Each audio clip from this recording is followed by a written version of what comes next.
इनका स्मरण करना चाहूँगा। और नेक्स्ट स्लाइड।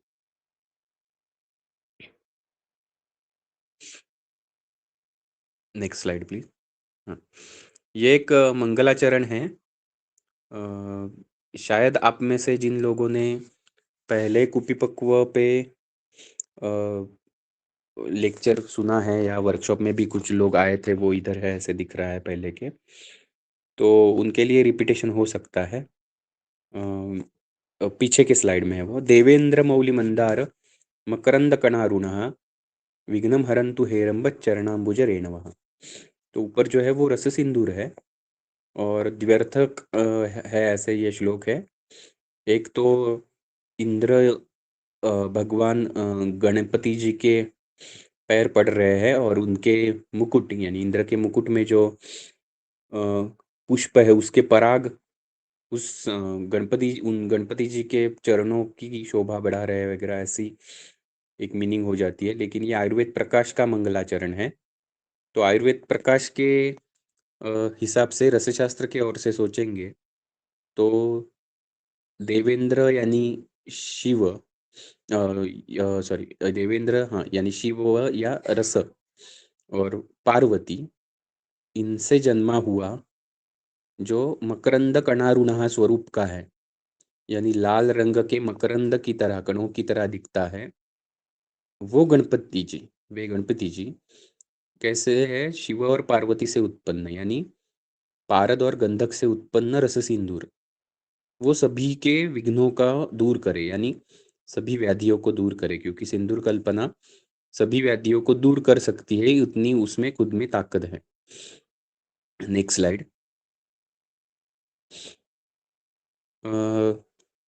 ये एक सिर्फ खुद के थॉट प्रोसेस को चालना देने के लिए है कि सिंदूर कल्पना का जन्म कैसे हुआ होगा। सिंदूर कल्पना में जो मिलने वाला प्रोडक्ट है वो होता है अलग अलग प्रकार के सिंदूर। पूरे कुप्पीपक्व के बारे में नहीं है अभी ये स्लाइड जो देख रहे हैं वो, सिर्फ सिंदूर कल्पना की अगर हम बात करेंगे, जो कंठस्थ रसायन होते हैं रक्त वर्ण के होते हैं, रक्त में से अलग अलग शेड्स आती है, वो आगे देखेंगे हम। तो वैसे ही निसर्ग में दिखने वाला हिंगुल ये द्रव्य है जो हमारे रसशास्त्र के द्रव्यों में से एक प्रधान द्रव्य है। तो वैसे ही रस सिंदूर कृत्रिम रीति से बनाया हुआ हिंगुल जैसे ही एक द्रव्य है। वैसे नहीं देखने जाएंगे तो केमिकली हिंगुल और रस सिंदूर ये दोनों भी एचजीएस ही कहलाते हैं। उसमें एटलीस्ट आज तक जितने भी टेस्ट्स अवेलेबल है फिजिकल एग्जामिनेशन के, 1 मिनट सॉरी,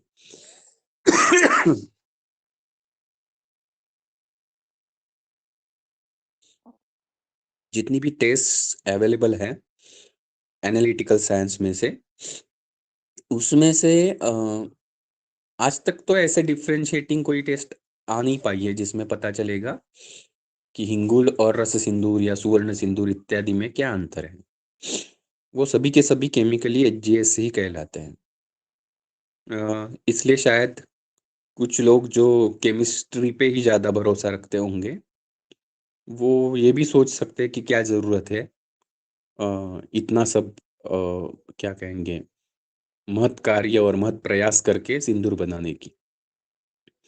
लेकिन हिंगुल से अलग समझने वाला सूक्ष्मत्व, उसके वर्ण में दिखने वाला अंतर, हिंगुल कभी भी आपको रस सिंदूर इतना ब्राइट नहीं दिखने को मिलेगा, या उसके वर्ण में थोड़ी कालीमा होती है बहुत बार।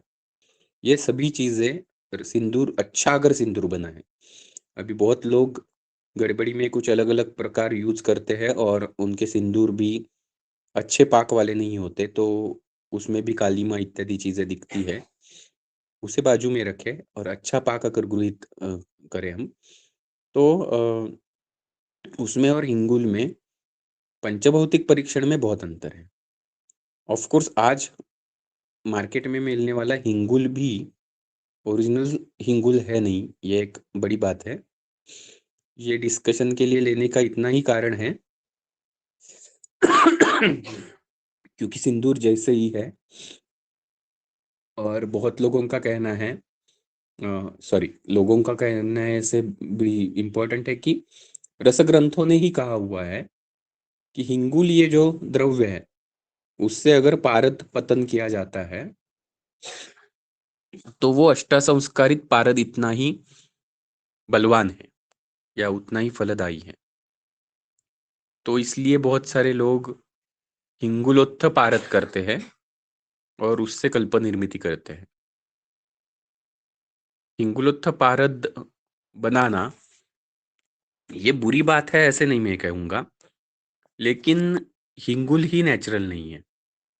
हिंगुल ये पारद और गंधक और कुछ जगह पे मनशिला जैसे द्रव्य भी, इनको एक साथ रिएक्ट करवा के बनाया जाता है।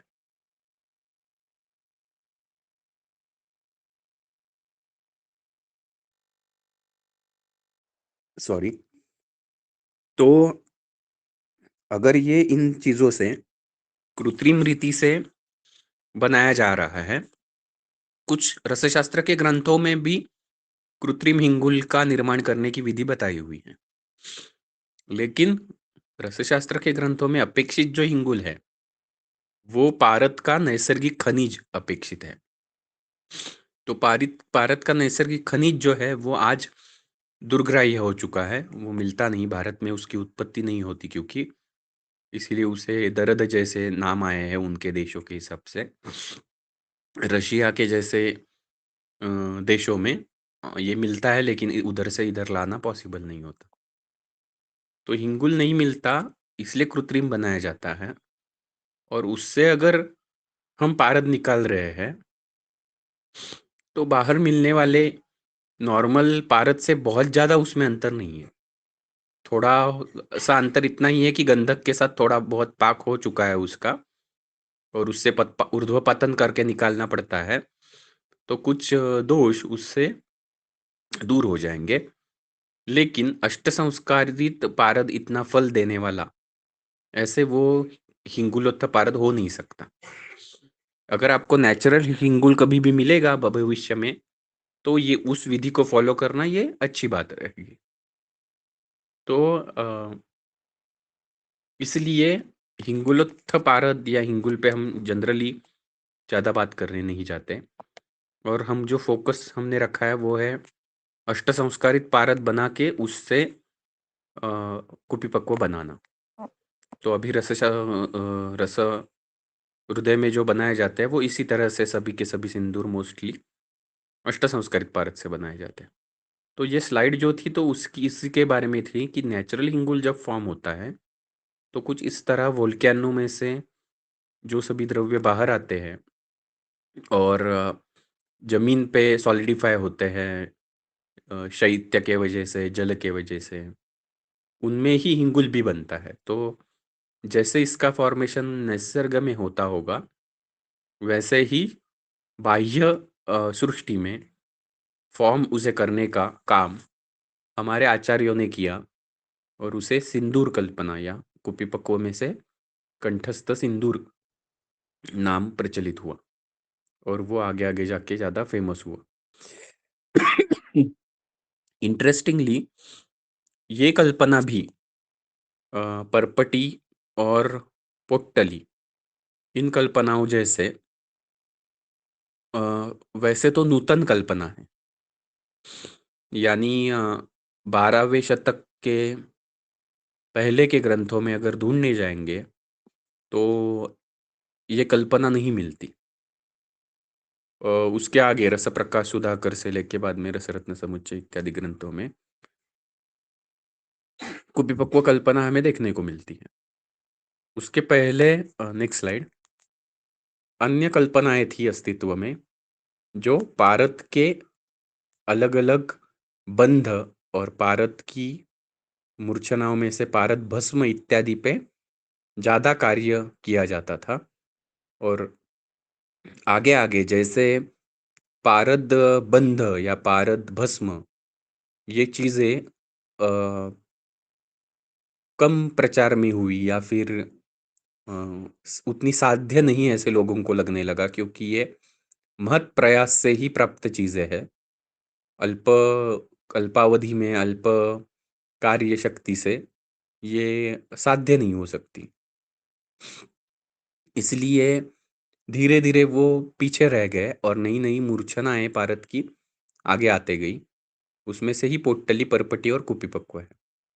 तो इस फोटो में भी देख सकते हैं नेचर में वोल्केनो क्रिएट होता है, उसका भी जो अम, अगर क्रॉस सेक्शन अर्थ का देखेंगे तो कुछ वो उसका क्रस्ट और ट्यूबुलर स्ट्रक्चर बीच में है वगैरह, ये सभी चीजें ये पूरी की पूरी कुपी जैसे ही दिखती है। पहले के जमाने में आतशीशिशी जिसे कहा जाता था, नारिकल की तरह होती है वगैरह, ऐसे वर्णन आप वृद्ध वैद्यों के पुस्तकों में पढ़ोगे। वो इस तरह ही कुपी होती थी। Next slide. और ये जो लकड़ी पे भट्टी लगाई जाएगी तो सिर्फ समझ में आए कितना अग्नि होता है, उसके लिए इसे रखा गया है। इसमें लेकिन बहुत सारा अग्नि ऊपर से भी दिख रहा है आते हुए बाहर। जनरली इतना बाहर नहीं आना चाहिए अग्नि, उससे बहुत ज़्यादा हीट लॉस होता है और ज़्यादा अग्नि लगता है और काम जितना होना चाहिए उतना उस अग्नि पे नहीं होता, अल्प कार्य होता है लेकिन प्रयास बहुत लगते हैं। ये बहुत शुरुआत के दिनों में बनाई हुई भट्टी है, इसलिए थोड़ी इसमें त्रुटियां थी। Next slide. ये एक सिर्फ हिस्ट्री पता चले इसलिए है कि कुपी पकुआ के शुरुआत में, जो पकुआ के भी पहले रससार इस ग्रंथ में ये चक्र यंत्र आया है जो सत्व स्थिरीकरण के लिए है। और सत्व स्थिरीकरण यानी ऐसे सत्व जो अ, धूम गति से जाते हैं, यानी सब्लिमेट होने वाले हैं। तो सब्लिमेट होने वाले जो होते हैं जैसे कि मल्ल वर्ग के, यानी हरताल, मनशिला, सोमल इत्यादि के, या हिंगुल से ही पारदीय सत्व, ऐसे जो है जो सब्लिमेट होते हैं उसे कंडेंस करके प्राप्त करने के लिए इस तरह का यंत्रणा पहले की गई, जो कि कुपिपक्व की यंत्रणा से ही बहुत मिलती जुलती है। सिर्फ ये चक्र में लटकाया जाता है, इसलिए चक्र यंत्र। और बाद में इसे घट में रखा जाने लगा कुपी को, और वो वालू का यंत्र बन के कुपी पक्व में कन्वर्ट होते गया। Next slide.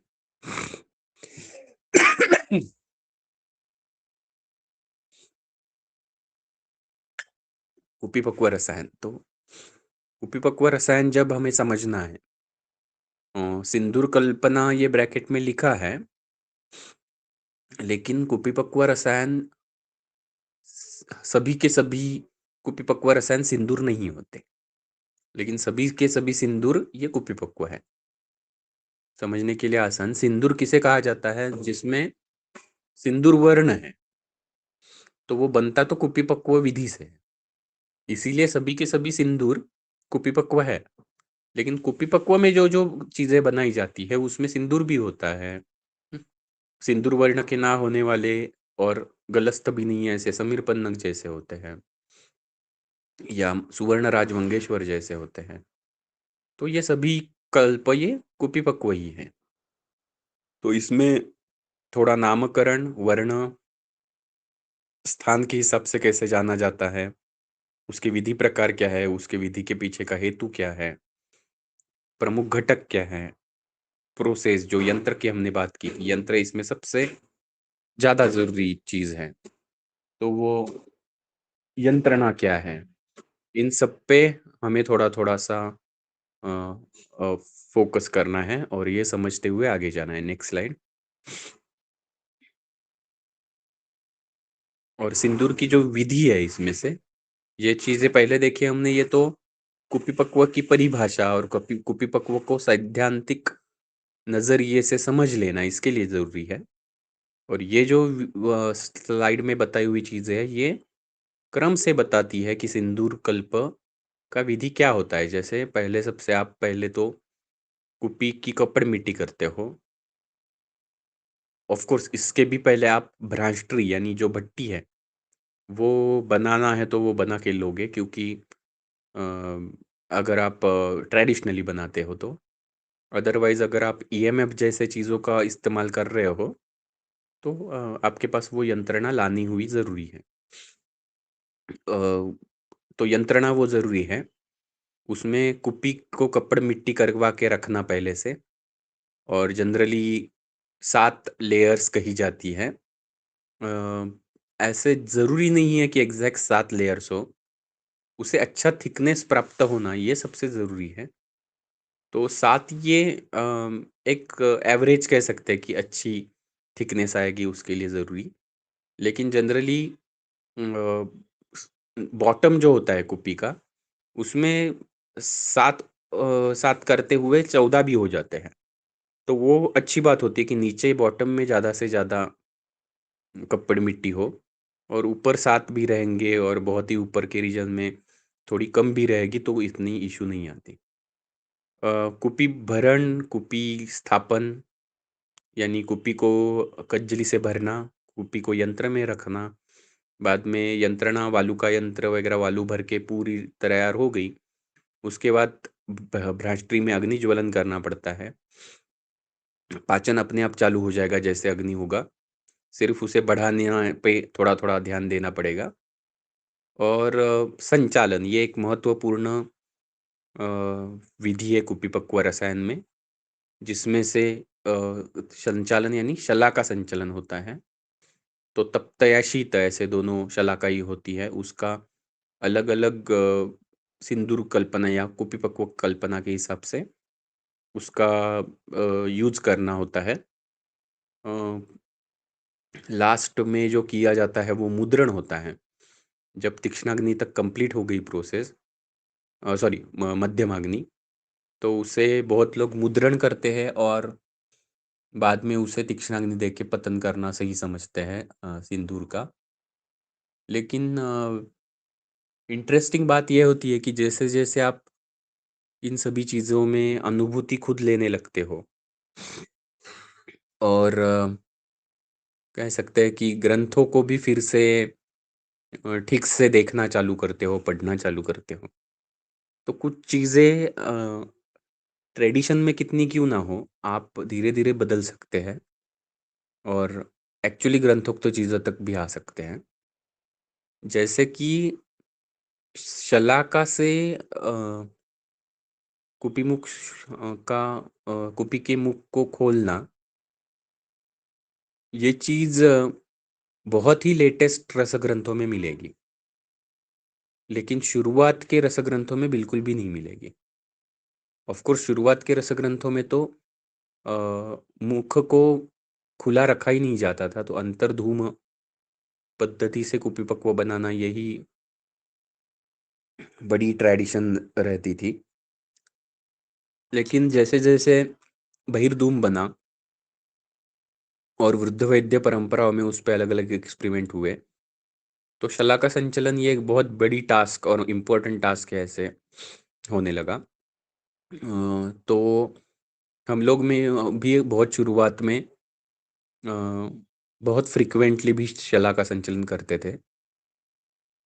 लेकिन ऐसे ही एक बार वर्कशॉप में नासिक में गए थे, और उधर एक बड़े रसवैद्य हैं श्रीकांत बागेवाडीकर सर नाम के, वो आए हुए थे और उन्होंने देखा कि ऑलमोस्ट मध्यम अग्नि खत्म होने को आया है, और हम बहुत एग्रेसिवली बार-बार तप्तशला का संचलन करते जा रहे हैं कि जो ऊपर आया हुआ अभी तक पक्व ठीक से नहीं है, अपक्व ही है, ऐसे सिंदूर नीचे गिर जाए फिर से कुपी में, और उधर उसका अच्छा पाक हो और तीक्ष्णाग्नि में हम उड़ा लेंगे। ये पहले की सोच थी। तो उन्होंने जब ये देखा तो उन्होंने कहा कि अरे, उसे आप डिस्टर्ब क्यों कर रहे हो? जो उसका खुद का जो अ, पाक है, और उनके शब्द में सिंदूर मैच्योर हो रहा है, उसे आप बार-बार डिस्टर्ब क्यों कर रहे हो? और ऐसे मत करो। उससे अलावा ऐसे करो कि एक छोटी छाते में लगने वाली जो अ अ, लोहे की क्या कहेंगे हम, तार कहते हैं मराठी में वैसे, जो रहती है, उसे तब तक करके बीच में छोटा सा सिर्फ होल करते रहो।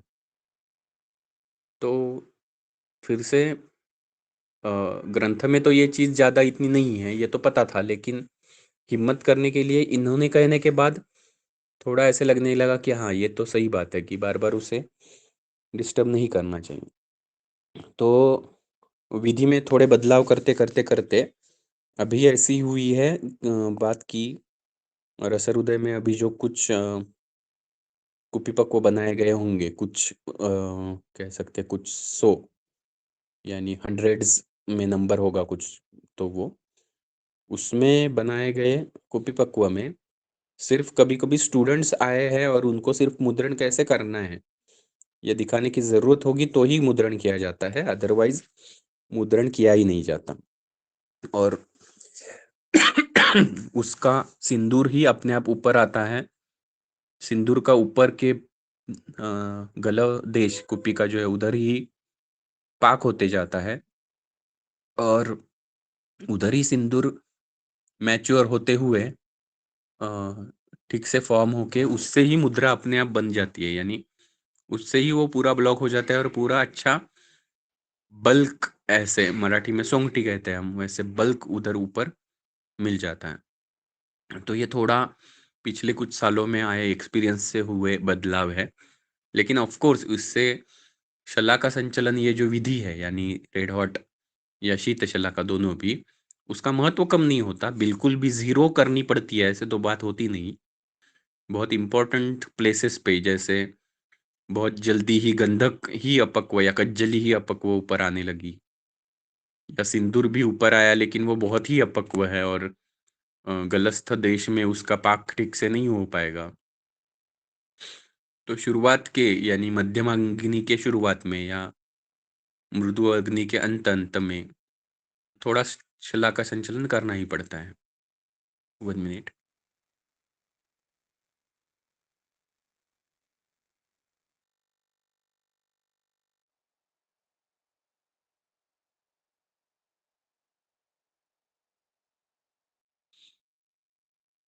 उसके बाद जो होता है वो है कुपी उद्धरण, यानी कुपी को यंत्र से बाहर निकालना। ऑफ कोर्स ये जरूरी है, क्यों? क्योंकि स्वांगशित होने के बाद निकालना होता है। छेदन, उस कुपी के टुकड़े यानी 2 पार्ट में उसे विभक्त करना। और सिद्धि प्रामाण्य, यानी कितने यील्ड आपके सिंदूर में से आनी चाहिए। Next slide. तो इन चीजों में बहुत इन डेप्थ नहीं जाएंगे हम, लेकिन ये कल्पना समझने के लिए जितना जरूरी है उतना समझ लेते हैं। इसका जो नामकरण है वो उपकरण विशेष के हिसाब से है, यानी कुपी पक्व कुपी में पाक होता है इसलिए, और कुछ जगह पे वर्ण विशेष के हिसाब से, यानी सिंदूर वर्ण का है इसलिए सिंदूर कल्प, या कल्प को भी नाम देते हुए कभी माणिक्य के वर्ण का है इसलिए माणिक्य रस नाम दिया है। वैसे अलग अलग नामकरण इसके होते जाते हैं, और कुछ नामकरण है जो उसके कार्य के हिसाब से होंगे, जैसे समीरपन्नग जो वात को भी कंट्रोल कर सकता है, या कुछ नाम है जो जिसने उसे बनाया है, जैसे मकर ध्वज है। मकर ध्वज से कुछ हद तक अ, वो फल दर्शक है ऐसे भी समझा जाता है, यानी नक्र रेतस वगैरह जैसे होता है वैसे कार्य है, लेकिन एक्चुअली मकर ध्वज का मीनिंग हनुमान जी के स्वेद से उत्पन्न जो उनका बेटा कहला जा जाता था जिसका नाम था मकर ध्वज, और मकर ध्वज नाम का एक योगी भी हो चुका है, तो उनके नाम से दिए हुए ये नाम है। वैसे ही वर्ण कैसे होते हैं, तो उसके लिए ग्रंथों में अलग अलग उपमानों का यूज किया है, जैसे जपा कुसुम संकाश, माणिक्य निभ, सिंदूराभ, पक्व बिंबी फलच्छाय। तो एक तरह से रक्तवर्ण ही, लेकिन उसको अलग अलग शेड्स के हिसाब से अलग अलग उपमाएं दी हुई। तरुण आम्रफल, पत्र सन्निभ भी कुछ जगहों पे है। दाड़िम के फल की तरह भी बताया हुआ है, दाड़िम के दाने जो होते हैं।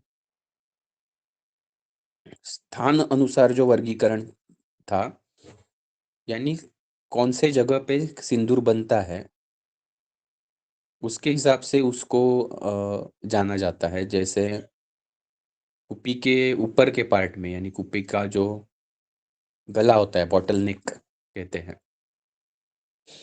तो बॉटल नेक में अगर कुप्पी पक्व बना, तो वो जो होगा वो है गलस्थ रसायन। अगर कुप्पी के बॉटम में बना, यानी तल देश में, तो वो होता है तलस्थ। और कुछ रसायन हैं जो दोनों तरफ बनते हैं, तो वो कहलाते हैं उभयस्थ रसायन। अभी उसमें से जो गलस्थ है, उसका एक एग्जाम्पल है रस सिंदूर, या बहुत सारे शिला सिंदूर, अभ्र सिंदूर, माणिक्य रस, ताल सिंदूर, मल्ल सिंदूर, ऐसे बहुत सारे। जो तलस्थ है उसमें फेमस है समीर पन्नक या सुवर्ण राजवंगेश्वर, जिसमें फिर से सुवर्ण की तरह दिखने वाला, इसलिए सुवर्ण राजवंगेश्वर। जो उभयस्थ है उसमें सबसे फेमस है मकरध्वज, जिसमें तल में सुवर्ण भस्म, जो अपक्व रहता है उसे फिर से पक्वता लानी पड़ती है, भस्मीकरण में प्रयुक्त करके भस्म बनाना पड़ता है। और ऊपर के रीजन में जो मिलता है वो होता है सुवर्ण सिंदूर। और बाद में भस्म पूरा होने के बाद इन दोनों को फिर से मिक्स भी किया जाता है, अन्य वनस्पतियों के साथ मर्दन किया जाता है। और अलग अलग नामकरण है उसे, कोई पूर्ण चंद्रोदय कहते हैं, या इस पूरे कल्प को ही कुछ लोग मकरध्वज कहते हैं। माणिक्य रस इधर लिखा हुआ है, लेकिन एक्चुअली माणिक्य रस या शिला सिंदूर, ऐसे कल्पों में सिंदूर भी मिलते हैं और तलस्थ रसायन भी मिलते हैं। लेकिन जब चिकित्सा में प्रयुक्त करने हैं, तब इसमें से गलस्थ ही प्रयोजन में लाए जाते हैं अलग से। और तलस्थ जो द्रव्य होता है वो अलग से प्रोसेस किया जाता है। यानी माणिक्य रस में तल में आपको नाग मिलता है, नाग धातु, जो आसानी से कूट के चूर्ण बनाया जा सकता है। तो आप नाग भस्म बनाने के लिए उसका प्रयोजन में ला सकते हैं। लेकिन सिंदूर जो है, या कुपिपक्व नाम से जो है, उसमें से वो सिर्फ गलस्थ माणिक्य रस होता है और उसे डायरेक्टली चिकित्सा में प्रयुक्त किया जाता है। Next slide.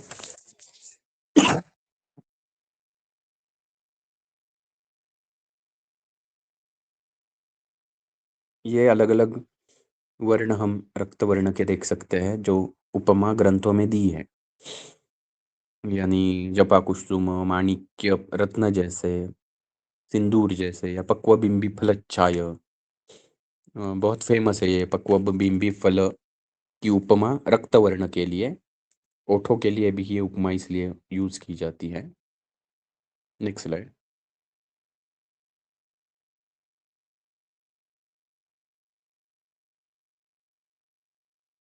तो विधि के हिसाब से दो प्रकार के हो जाते हैं सिंदूर।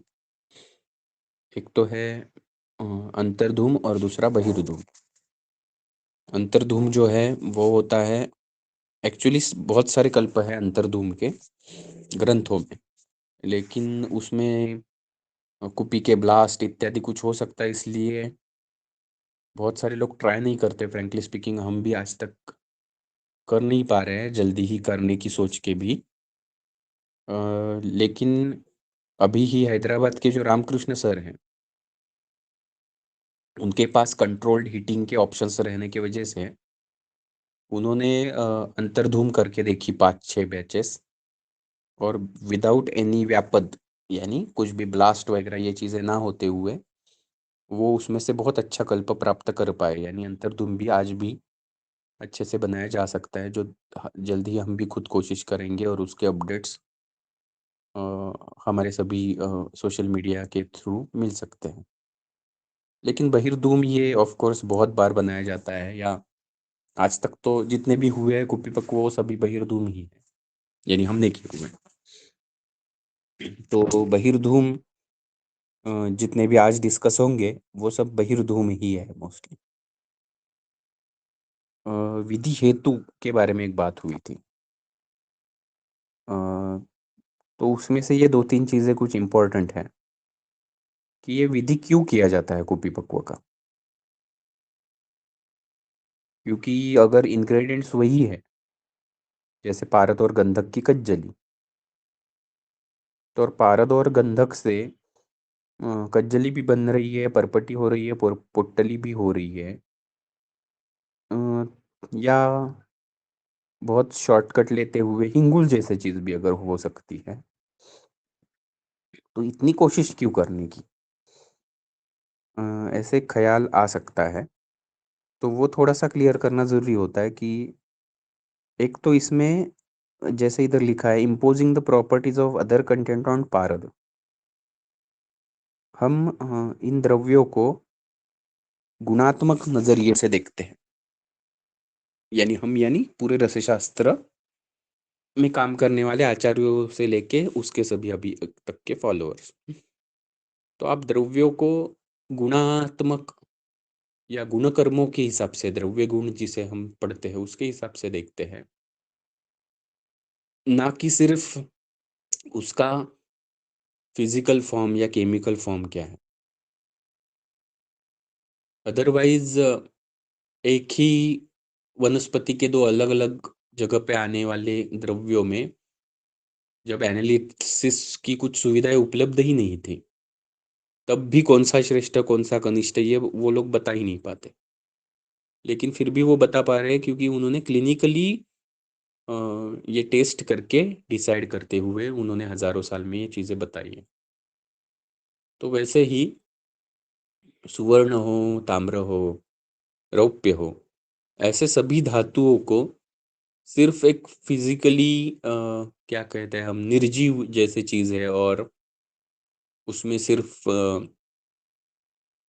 अ, उस धातु का वैसे के वैसे, यानी लोह as a ion only, only in fine form या फाइन पाउडर फॉर्म शरीर में जाता है तो ही वो लोह कार्य करता है, ऐसे रसशास्त्र में नहीं समझा जाता।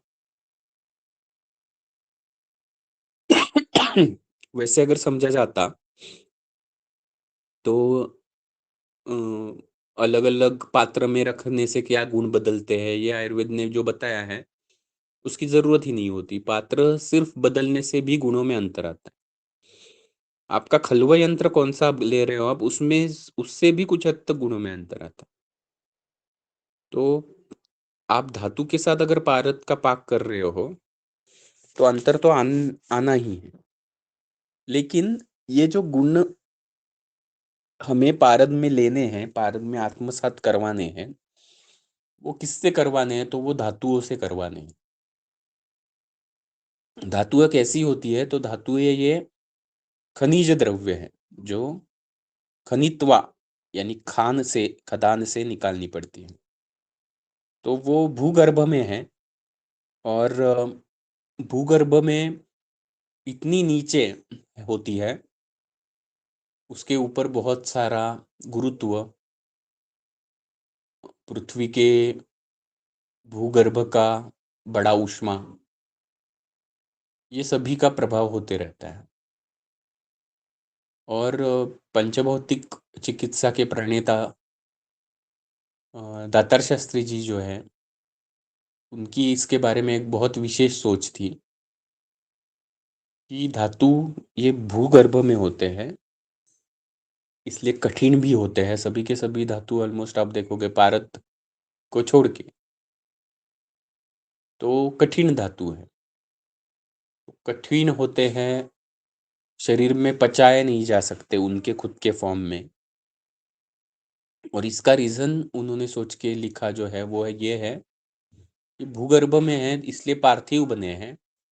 और सबसे बड़ी बात, उन्होंने हजारों लाखों या करोड़ों साल भी हो चुके होंगे शायद, वो भूगर्भ में एक ही जगह पे, एक ही स्थान पे इतने दीर्घ समय के लिए पड़े हुए थे सिर्फ। और उस पे इतना ज़्यादा पृथ्वी का गुरुत्व हमेशा के लिए था, और तेज बिल्कुल भी नहीं, यानी सूर्य का तेज उन्होंने इतने हजारों करोड़ों सालों में कभी स- अ, अनुभव ही नहीं किया, या उसका स्पर्श कभी उसे हुआ ही नहीं है। तो इसीलिए वे तामस हो चुके हैं,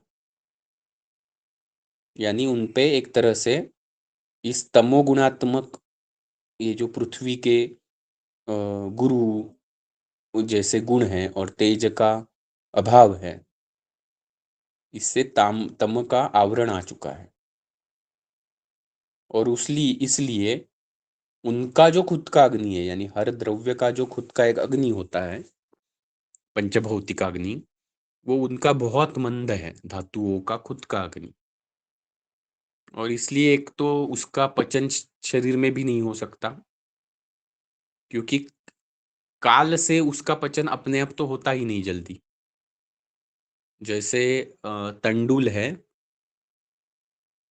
तंडुल को अगर हम 1 साल के लिए ऐसे ही रख देते हैं घर में, तो पुराण शाली, पुराण तंदूल, पुराण धान्य जो आयुर्वेद ने कहे हैं, ये 1 साल रखने के बाद उनके खुद के पंचभौतिक अग्नि के वजह से पचन होते होते वो लघु होने लगते हैं। लेकिन धातु वैसे नहीं होती। धातुओं में द्रव खुद का एक अग्नि तो है ऑफ कोर्स, लेकिन वो इतना अल्प रहता है। वो कितना कम होगा, ये थोड़े से आजकल फिजिक्स के कुछ सिद्धांत समझने से समझ सकता है, जिसे हाफ लाइफ कहा जाता है।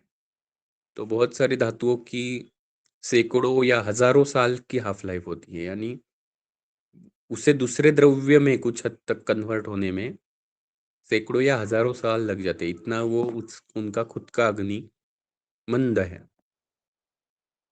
तो इतना मंद जिसका अग्नि है, उसका पचन आप नहीं कर पाओगे, आपका शरीर नहीं, सजीव शरीर नहीं कर पाएगा।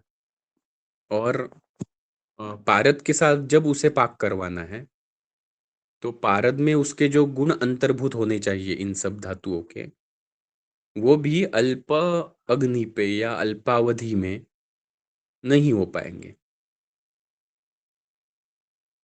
तो जब आपको अल्प अग्नि प्रयुक्त करना है और उसमें धातुओं के गुण भी चाहिए, तो आप कुपीपक्व नहीं बनाओगे, आप पोटल या परपटी बनाओगे या खलवीय बनाओगे, जिसमें लिए जाने वाली धातु ही खुद पहले भस्म फॉर्म में लाई जाएगी।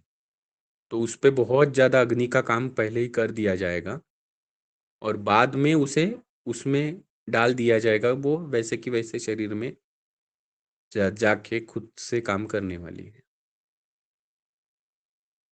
लेकिन ये जो है कुपीपक्व, इसमें आप लेने वाले धातु जनरली सिर्फ शुद्ध धातु लेते हो।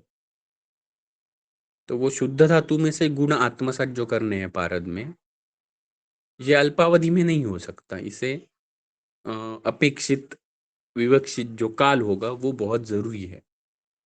इसलिए कुपीपक्व में ये जो एक द्रव्य के गुण दूसरे द्रव्य यानी पारद में उतारने हैं, उसके लिए अपेक्षित काल ये कुपीपक्व से दिया जाता है।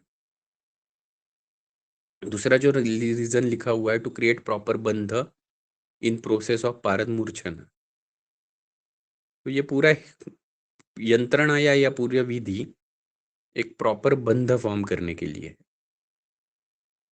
और लास्ट जो है वो पारद बंध becomes very strong and stable.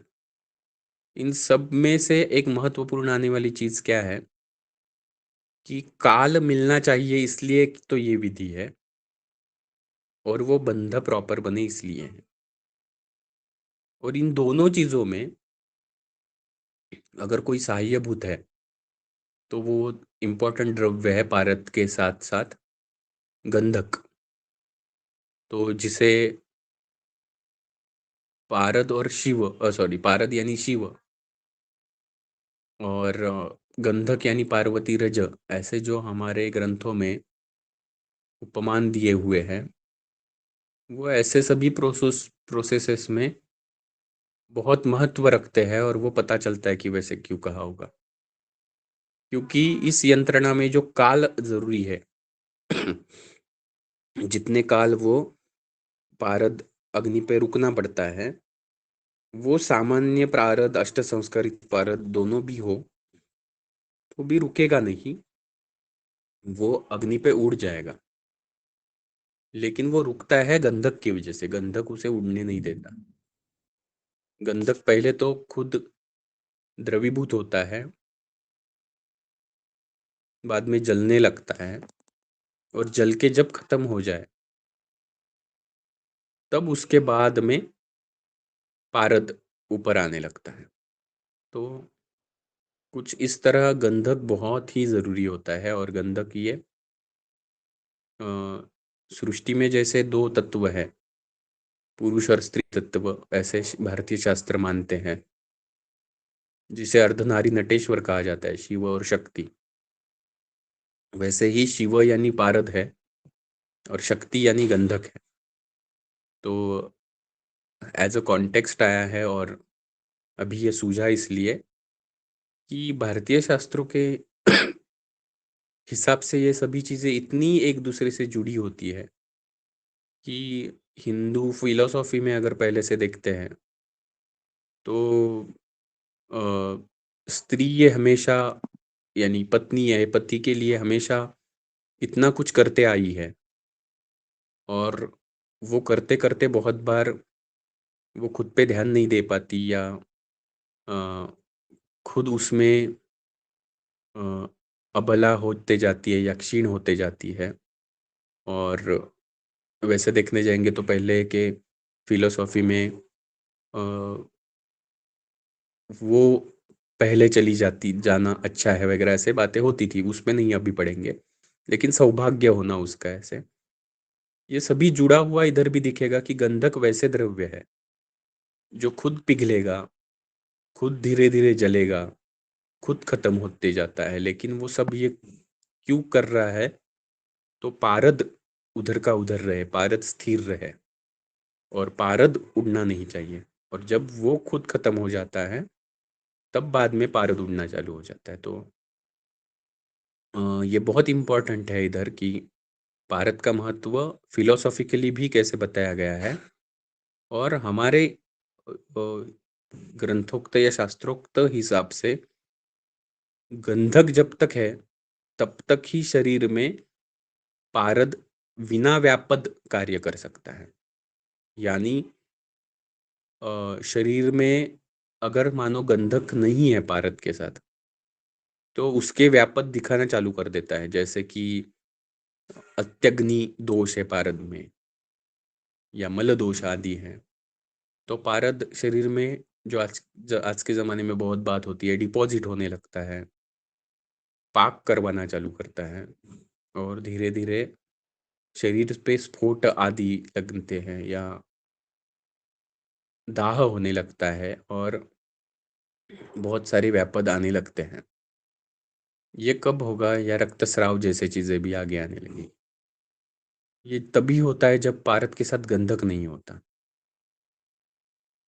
यानी निर्गंध मूर्छना में, कुपिपक्व में से कि दो प्रकार जो है फिर से, सगंध और निर्गंध। सगंध यानी जिसमें गंधक है, और निर्गंध यानी जिसमें गंधक नहीं है पारद के साथ। तो निर्गंध जो है, रसकर्पूर, रसपुष्प, इन सब में बहुत सोच के इस्तेमाल इनका करना पड़ता है। उनका इस्तेमाल थोड़ा भी इधर उधर हो गया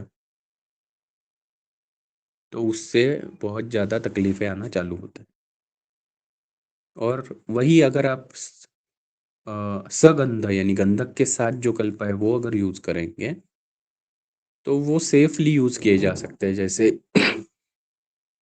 सिंदूर है, या कोई भी कुपिपक्व हो। तो इसमें से यानी सिंदूर कल्प जो है, ये अगर हम देखने जाएंगे तो बड़ी मात्रा में भी इस्तेमाल होते हैं। जैसे कि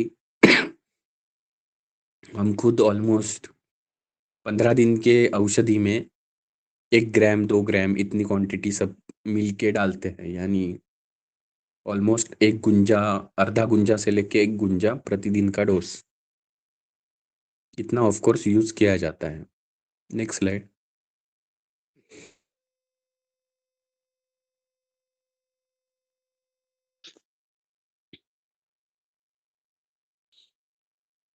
तो ये जो बात चल रही थी उस पे ही, उसके ही पीछे का ये बहुत बड़ा महत्वपूर्ण तत्व है कि इसमें के इंग्रेडिएंट्स जो है कुपीपक्व के, उसे अगर हम क्या कहेंगे, डिफरेंशिएट करने जाएंगे तो कुछ इस तरह से 3 चीजों में हो सकते हैं: आधार, आधेय और साधक। जनरली कोई भी कल्पना आप अगर औषधि कल्प की लेते हो तो कुछ इस तरह ही हर एक कल्पना में डिफरेंशिएशन हो सकता है मेनली। जैसे अवलेह में भी अगर देखने जाएंगे तो जो उसे सबसे ज्यादा महत्व देती है, जिस पे उसके गुण डिपेंड हैं, कुछ हद तक दोष भी जिसके वजह से ही आएंगे, वो सब गुड़ या शर्करा है। उसमें गुण जो देंगे वो होते हैं अलग अलग क्वाथ या वनस्पतीचे चूर्ण। और जो साधक होता है वो उसके पाक में हेल्पफुल होता है, वो जल होता है। वैसे ही स्नेह कल्पना, तो ये एक बहुत अच्छी बात शाधो कुलकर्णी नाम के वैद्य है, उनका एक अच्छा बुक है रस औषधि निर्माण पे मराठी में। उन्होंने एक कंपैरिजन बना के एक बहुत अच्छी बात लिखी है कि ये जो आधाराधेय साधक है वो उन्होंने स्नेह कल्पना से कंपेयर किया है। स्नेह कल्पना में जैसे मेन जो आधार है स्नेह कल्पना का, वो स्नेह खुद है। घृत या तैल, मेनली दो स्नेह ज्यादा सिद्ध होते हैं, इसलिए घृत या तैल, जो दोनों खुद योगवाही है। तो उसके खुद के गुणों को तो वो इंटैक्ट रखते हैं, लेकिन जो कुछ द्रव्यों के साथ उसका आप पाक करोगे उसके हिसाब से उसमें गुणांतराधान लाया जा सकता है। तो संस्कार किया जा सकता है, यानी संस्कार यानी ही गुणांतराधान होता है। तो इसमें से आधार तो स्नेह होता है जो योगवाही होता है। उसमें जो गुण देने वाले हैं बाद में अलग अलग, वो होते हैं उसमें आने वाले कल्क द्रव्य, जिसे बहुत बार गर्भ ऐसे भी शब्द प्रयुक्त होता है। और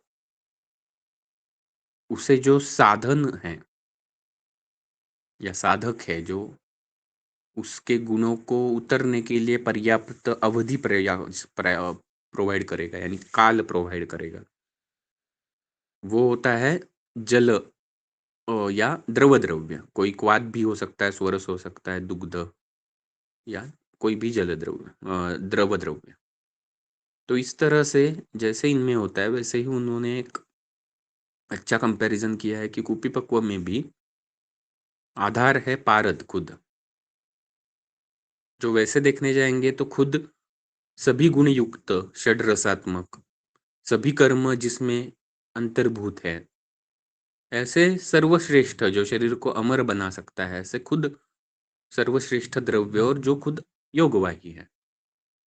लेकिन उसका एक दुर्गुण नहीं कह सकते, लेकिन उसमें आने वाला एक सबसे बड़ा अवरोध ये है कि उसमें बहुत सारे अलग अलग दोष आ चुके हैं पृथ्वी के संपर्क में आने की वजह से, जो जब तक दूर नहीं होते तब तक उपयुक्त गुण उसके प्रकाशित नहीं हो पाते, यानी वो भी गुण आवृत्त रहते हैं।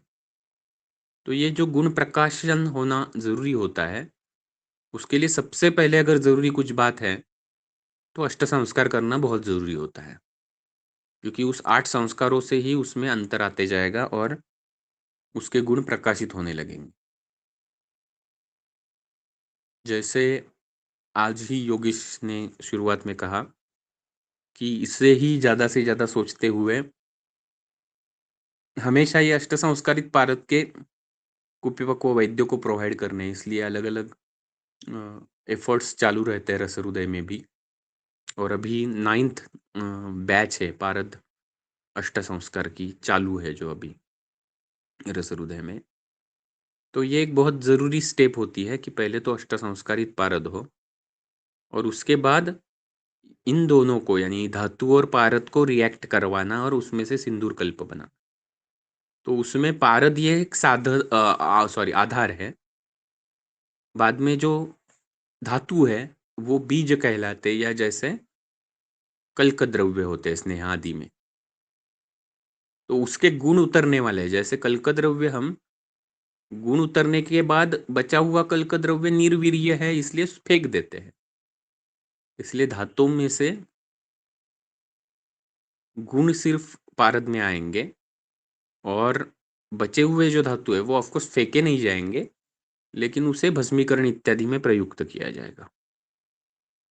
तो ये गुण जो उतरने के लिए पर्याप्त समय की जरूरत है, वो समय हमें प्राप्त होगा गंधक से, क्योंकि गंधक पिघलेगा, द्रव द्रव्य जैसे काम करेगा और धीरे धीरे धीरे पाक करते हुए उसमें एक तो खुद के गुणों को भी कुछ हद तक पारद में दान करेगा और जो धातुओं के गुण हैं उनको पारद में आत्मसात करने में सहायता करेगा और पारद उड़े नहीं इसलिए पारद को पकड़ के रखेगा।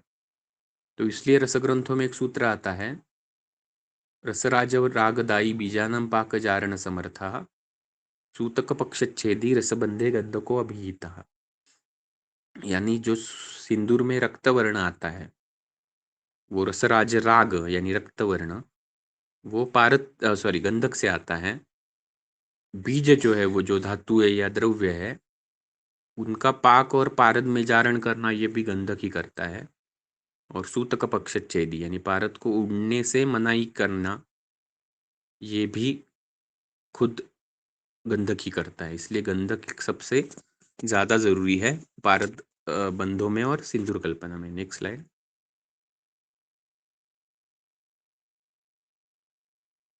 तो कुप्पी है, मैं आज कुप्पी के डिटेल्स में वगैरह ज़्यादा नहीं जाऊँगा।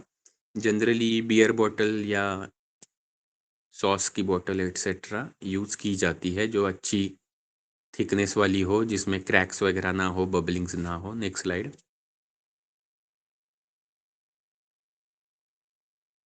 जैसे ये शैम्पेन की बॉटल है, ये भी हो सकती है बहुत अच्छी घनी कांच जिसकी है। कांच जनरली लेते हैं क्योंकि नॉन रिएक्टिव है, सस्ते में अवेलेबल है, फोड़ के फेंक भी सकते हैं। Next slide.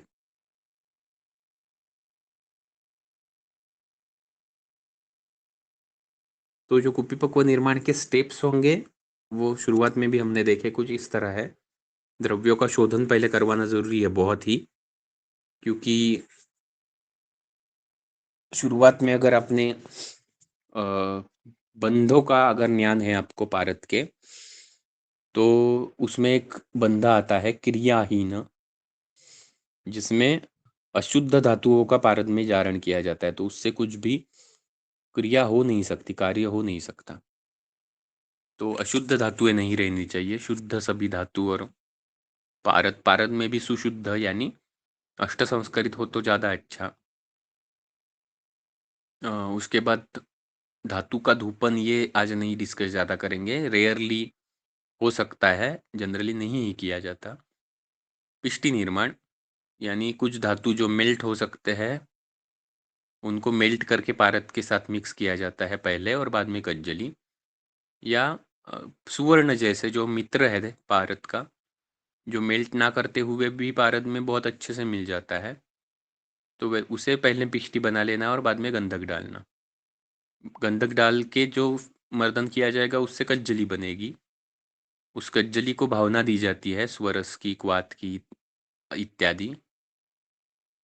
उसके बाद गुली का निर्माण ये भी कुछ अन्य कल्पों के लिए, जनरली इसकी ज़रूरत नहीं होती।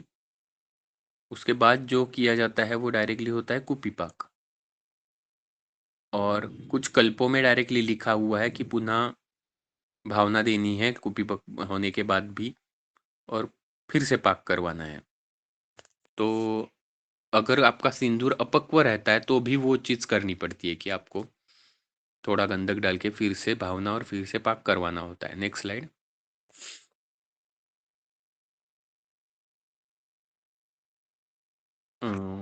मृत करपट तो सबको पता है, बहुत ज़्यादा डिस्कस नहीं करेंगे, लेकिन ये एक ज़रूरी बात है कि बहुत बार इसके लिए बारे में बहुत मिसकंसेप्शंस हैं। कुछ लोगों को लगता है कि वो एक कप पर मिट्टी करके सुखाना चाहिए और दूसरा लगाना चाहिए, वैसे नहीं करेंगे तो गड़बड़ होती है वगैरह वगैरह। तो बहुत 100 बार, कितने 100 बार करने के बाद हम ये 100% बता सकते हैं कि इससे कुछ भी ज़्यादा फर्क नहीं पड़ता। कुप्पी अच्छी मृत करपट लगनी चाहिए और वो थिकनेस में अच्छी होनी चाहिए, इतना ही ज़रूरी है। आप हम तो प्रैक्टिकली सभी के सभी मृत करपट एक ही बार में लगा देते हैं और अच्छे से सुखा लेते हैं। कभी-कभी अगर इमरजेंसी में किया है तो कभी-कभी गीली थोड़ी-सी बची है, ऐसे भी कुप्पी ली है और किया है, फिर भी कुछ व्यापद उससे नहीं होते।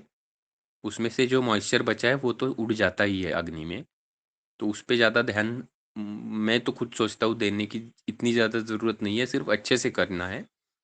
सबसे ज़्यादा ध्यान देना है जो पारद कैसे होना चाहिए, गंधक का शोधन कैसे करना चाहिए और पूरी कुप्पी पक्व की आगे की विधि कैसे होनी चाहिए।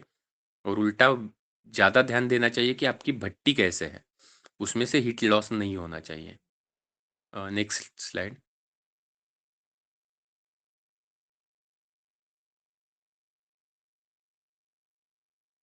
जैसे अभी पिष्टी बनाना ये डिस्कस हुआ तो इसमें दिख रही है पारद और मेल्ट होने वाले धातु से बनी हुई, इधर लिखा नहीं है, मोस्टली ये पारद और वंग की बनाई हुई पिष्टी है।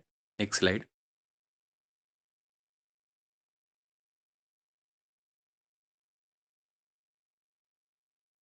कज्जली बनाने के बाद जो भावना दी जाती है, जैसे ये वटांकुर की है, तो जनरली रक्तवर्ण रक्त वर्ग जो आया है रस शास्त्र में, जिसकी भावना देने के बाद आरक्त वर्णता अच्छी प्राप्त होगी, पुट में भी बताया हुआ है। तो ऐसे द्रव्यों के भावना देते हैं क्योंकि आपके सिंदूर का वर्ण भी बहुत अच्छा ब्राइट मिले, इसलिए। Next slide.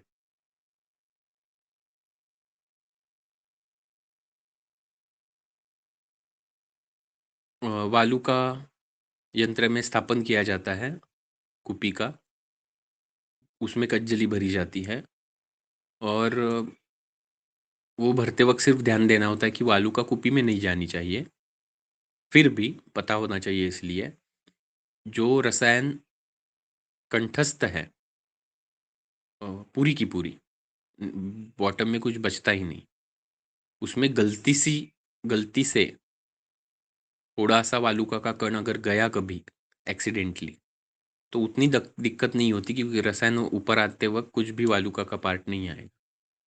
लेकिन अगर कोई रसायन है जो जिसमें नीचे धातु रहने वाले हैं या तलस्थ ही रसायन है, तो उसमें ये एक्सीडेंटली भी होके नहीं चलेगा, उसमें कुछ ऑप्शन है ही नहीं। तो वालुका यंत्र में रख के वो पूर्ण करना ये जरूरी है प्रोसेस में। Next slide. आज मैं इन डिटेल बहुत प्रोसेस में नहीं जा रहा हूँ क्योंकि इस सीरीज में हम थोड़ा निर्माण लेते लेते क्लिनिकल।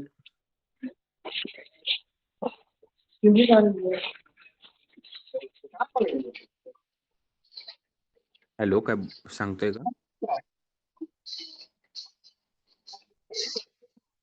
हॅलो.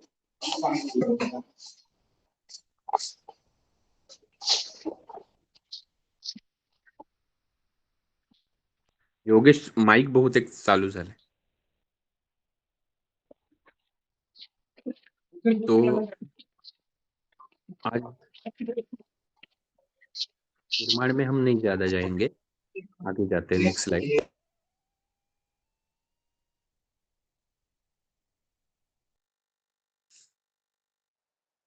कुपी भरण मुद्रण ये भी आगे फोटोज में दिखेगा। Next slide. यंत्र स्थापन यानी कुपी कैसे रखनी है, तो ऑफ कोर्स जो अभी प्रैक्टिकली किया जाता है वो बताता हूँ कि नीचे वालू का यंत्र में नीचे 2 अंगुल इतनी हाइट तक वालुका भरी जाती है, बाद में कुप्पी रखी जाती है और आजू-बाजू से फिर से पूरी कंठ तक वालुका भरी जाती है। Next slide. इधर दिखेगा कि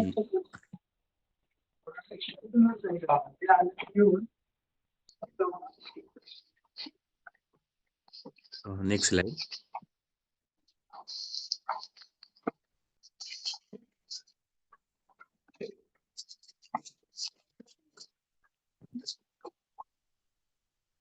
जस्ट 1 मिनट।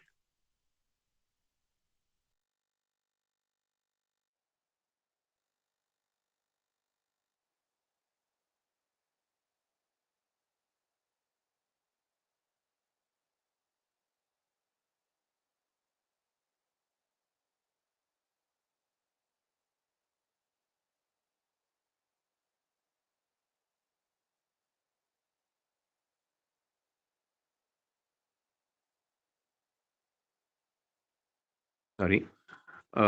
वालुका यंत्र में किस तरह कुप्पी रखी जाती है वो इस फोटो में दिखेगा, लेकिन जैसे कि ये धातु का यंत्र है, हम भी ऐसे ही प्रकार का भी यंत्र बनवा के यूज करते हैं, लेकिन इसमें जो 2-3 कुप्पी दिखाई है वैसे पहले की जाती थी, लेकिन अभी बड़ी बैचेस होती है तो ऐसे ना करते हुए, क्योंकि हर एक कुप्पी में सेम पाक नहीं हो सकता, तो 2.5 लीटर की केमिकल्स की बॉटल आती है, वो अच्छे से साफ करके एक ही कुप्पी में पूरा का पूरा बैच को लगाया जाता है। Next slide.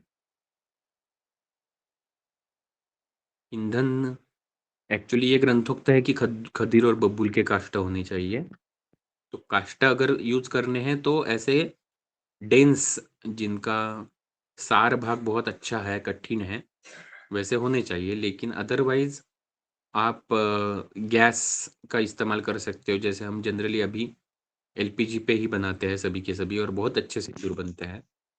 ईएमएफ पे बहुत सारे स्टूडेंट्स आके कॉलेजेस में जाके फिर बाद में प्रोसेस रिपीट करते हैं, तो ईएमएफ पे बहुत सारे लोग बनाते हैं, वो भी बहुत अच्छा सिंदूर आता है।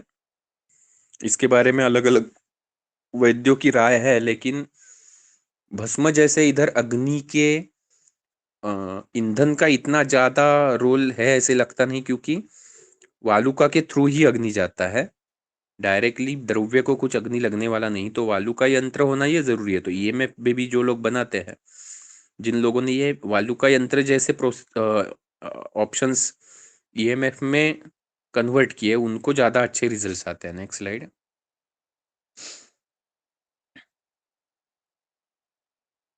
तो अग्नि देख सकते हैं अलग अलग। Next slide.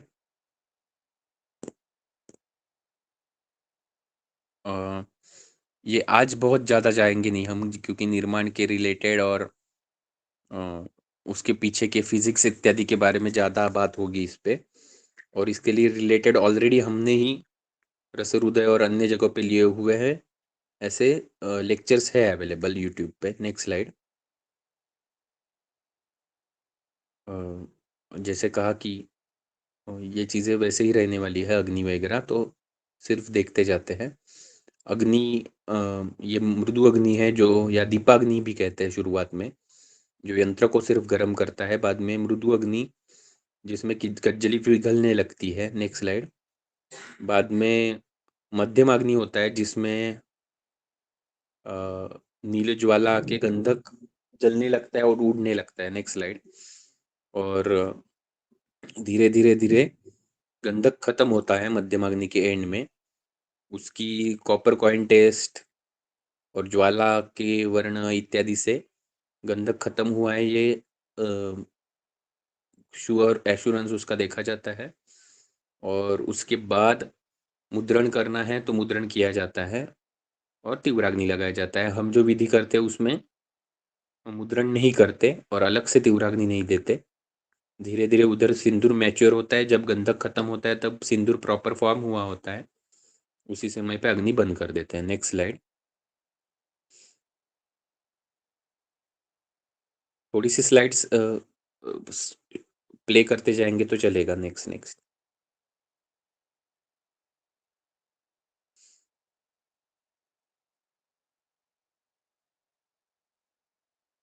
2-4 स्लाइड नेक्स्ट करते हुए जाएंगे, चल।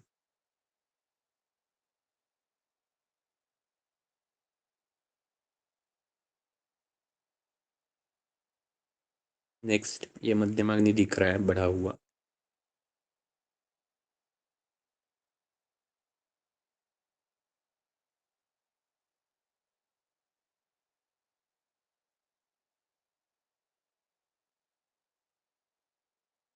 और ये शायद इधर आज पुणे में बारिश है बहुत ज़्यादा, इसलिए बीच बीच में प्रेजेंटेशन भी दिख नहीं पा रहा है और आवाज़ भी थोड़ा ये होता होगा।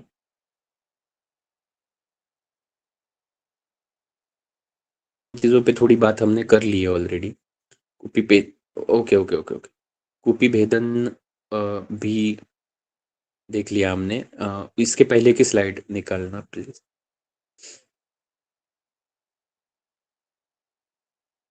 तो जब कुपी पक्वा अच्छा बन जाता है और उसमें भी मेनली सिंदूर, तो वो कैसे दिखना चाहिए, ये इस स्लाइड में भी दिखेगा दोनों। तो हाँ, अभी जो निकाली थी वो एक एक मिनट निकाली है स्लाइड। हाँ, ये स्लाइड में आप देख सकते हैं, इसका बिल्कुल भी अभी तक मर्दन नहीं हुआ, जैसे कि वैसे इंटैक्ट सिंदूर है ये। तो ये एक बल्क फॉर्म है ऊपर, सोंगटी जिसे मराठी में हम कहते हैं, वैसे का वैसे आपको दिखेगा। इसका एक लक्षण ये होता है कि जब आप हैमरिंग करके नेक रीजन से सिंदूर निकालने जाते हो, तो एक दो हैमरिंग में ही एकदम इजीली गिर जाता है वो, क्योंकि उसमें गंधक एक्स्ट्रा का बचा नहीं होता, और इसलिए वो कांच कुपी को पकड़ा हुआ नहीं रहता बिल्कुल भी, वो आसानी से सेपरेट हो जाता है। और उसका वर्ण अगर देखेंगे तो पर्पल टिंज दिखती है उसके उस वर्ण में, लेकिन जब आप स्ट्रिक टेस्ट जैसे उसका मर्दन करके देखोगे या लाइन उसकी निकाल के देखोगे वाइट सरफेस पे, तो वो एकदम अच्छी सिंदूर वर्ण की दिखेगी, बहुत ही अच्छी बनती है। तब उसमें बड़ा होल वगैरह ऐसे कुछ नहीं दिखेगा, लेकिन उस पे क्वालिटी उतनी डिपेंड नहीं है। कभी कभी कुपी कैसे है वगैरह, इन चीज़ों के हिसाब से होल होगा या नहीं ये बदल सकता है, लेकिन अंदर का सरफेस देखेंगे तो कुपी भेदन के बाद वो भी एकदम श्लक्ष्ण दिख रहा है, और वो भी पर्पल टिंच वाला दिख रहा है। Next slide. और ये जो फोटो है इसमें देख सकते हैं, इसमें भी अंदर का सरफेस एकदम श्लक्ष्ण है, लेकिन थोड़ा अलग है कि उसमें जियोमेट्रिक पैटर्न जैसे, या दाढ़ी के यानी अनार के जो बीज होते हैं वैसे थोड़ा सा पैटर्न उसके बीच में दिखेगा, लेकिन श्लक्ष्ण नहीं है, ग्रैन्युलेशन नहीं दिखेगा।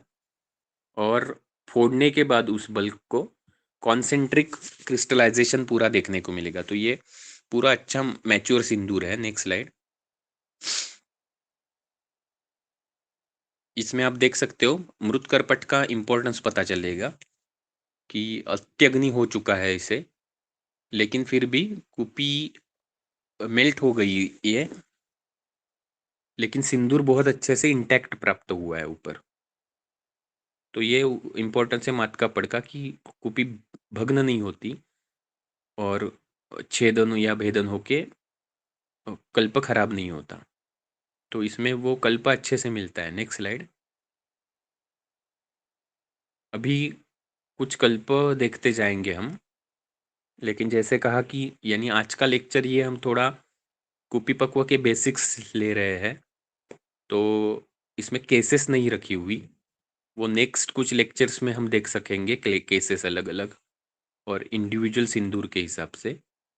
लेकिन आज के इसमें हम ये चाहते हैं कि आपको एटलीस्ट कुपी पक्व कल्पना क्या है, और कुपी पक्व कल्पना के अलग अलग प्रकार, और एटलीस्ट उसे अलग अलग कैसे प्रैक्टिस में लाने के लिए क्या सोच रखनी है, ये समझ में आए। तो इसके आगे अलग अलग कुपी पक्व सिर्फ के फोटोज ही है, लेकिन उसमें एक जैसे कहते हैं वन लाइनर, ऐसे कुछ सिर्फ थॉट टेक होम के हिसाब से आज ले डिस्कस करेंगे हम, जो कि एक्चुअली बहुत बार ऑलरेडी डिस्कस भी हो चुके हैं, लेकिन वो जितने आप फर्म करते जाओगे उतना यूज़ आसान होते जाएगा। तो सबसे पहले इन सब बातों में कुपी पक्वों में सबसे अलग बात अगर मूर्छना में से कुछ है, तो बहुत मात्रा में अग्नि और बहुत बड़ा काल। तो इन दोनों से जो प्राप्त होता है वो तो एक चीज़ ये है कि एक तो जैसे कहा धातुओं के गुण वो पारद आत्मसात करेगा, कठिन है फिर भी, काल के वजह से और अग्नि के वजह से। और दूसरी चीज़ है ये अग्नि ही खुद यानी तेज महाभूत की स्थापना करना उस कल्प में या कल्पना में। तो तेज महाभूत के वजह से ये कल्प सूक्ष्म बनते हैं, तीक्ष्ण प्रभाव वाले बनते हैं। तीक्ष्ण का मतलब हमेशा भेदन करेंगे या व्यापत देंगे ऐसे नहीं है, बट तीक्ष्ण वीर्य होते हैं, तीक्ष्ण प्रभाव होता है जो आशुकारी फल देता है। और सूक्ष्म इसीलिए बनते जाते हैं, लघु भी है, और वायु और तेज ऐसे प्राधान्य उनमें आते जाता है, इसलिए ऊर्ध्व शरीर पे ज़्यादा कार्यकारी होते हैं। पहले जो हमने परपटी कल्पना देखी वो ज़्यादा पार्थिव होती है, स्थूल होती है, कठिन होती है, तो वो अधो शरीर पे काम करने लगती है, ग्रहणीय पक्वाशय में वगैरह ज़्यादा पचन होता है। इसका उससे विपरीत है संस्कार की वजह से। ये ऊर्ध्व शरीर, प्राणव स्रोतस, मस्तिष्क यानी ऊर्ध्वजत्रु, इन सब पे ज़्यादा कार्य करते हैं। तो ये इसमें एक सबसे महत्वपूर्ण अंतर है। और दूसरा सूत्र जो हमने हर बार देखा है, जो कि पारद के साथ ये चीज़ें आएंगी तो क्या क्या कार्य होगा। अभी इसमें और अन्य कल्पनाओं में लेकिन एक अंतर ये है, उन सब में साक्षात संयोग आपके फाइनल प्रोडक्ट में रहता है। यानी पोट्टली, परपटी, खलवीय में आप जो धातु और पारद एक साथ लाते हो, और धातु तो भस्म स्वरूप में होते हो उन सब कल्पनाओं में या मूर्छनाओं में, तो उसमें धातु और पारद का संयोग आपके फाइनल प्रोडक्ट में, यानी जो आपका कल्प है उसमें साक्षात रहता है। तो बहुत बार पारद अल्प मात्रा में और धातु और अन्य वनस्पति वगैरह ज़्यादा मात्रा में। इधर उल्टा है, इधर पारद सबसे बड़ी मात्रा में और फाइनल प्रोडक्ट में ऑलमोस्ट ना के बराबर, बहुत ही अति सूक्ष्म मात्रा में धातु, यानी देखने के लिए, गिनने के लिए ना के बराबर, लेकिन गुणों से उपस्थिति सिर्फ उनकी। और लेकिन इस पे अग्नि का बहुत ज़्यादा प्रभाव। तो ऐसे क्यों नहीं करते कि सिंदूर और भस्म एक साथ दिए जाए। तो एक्चुअली ऐसे भी प्रैक्टिसेस होती है। साउथ में वगैरह शशि कुमार नेचिल सर की प्रैक्टिस, उनकी ट्रेडिशन देखेंगे तो वैसे होता है कि भस्म और सिंदूर हमेशा मिक्स करके दिए जाते हैं। लेकिन फिर भी ऐसी कुछ अवस्थाएं होती है जिधर रुग्ण का अग्नि बहुत ही मंद है, यानी भस्म तो वैसे तो पचन के लिए ज़्यादा अग्नि की अपेक्षा नहीं करते, फिर भी है तो वो कुछ हद तक कठिन द्रव्यों से निर्मित, और कुछ ना कुछ तो मात्रा है उनकी की जो पचन करने में ज़रूरी होगी। तो अग्नि की ज़रूरत थोड़ी बहुत तो होगी ही।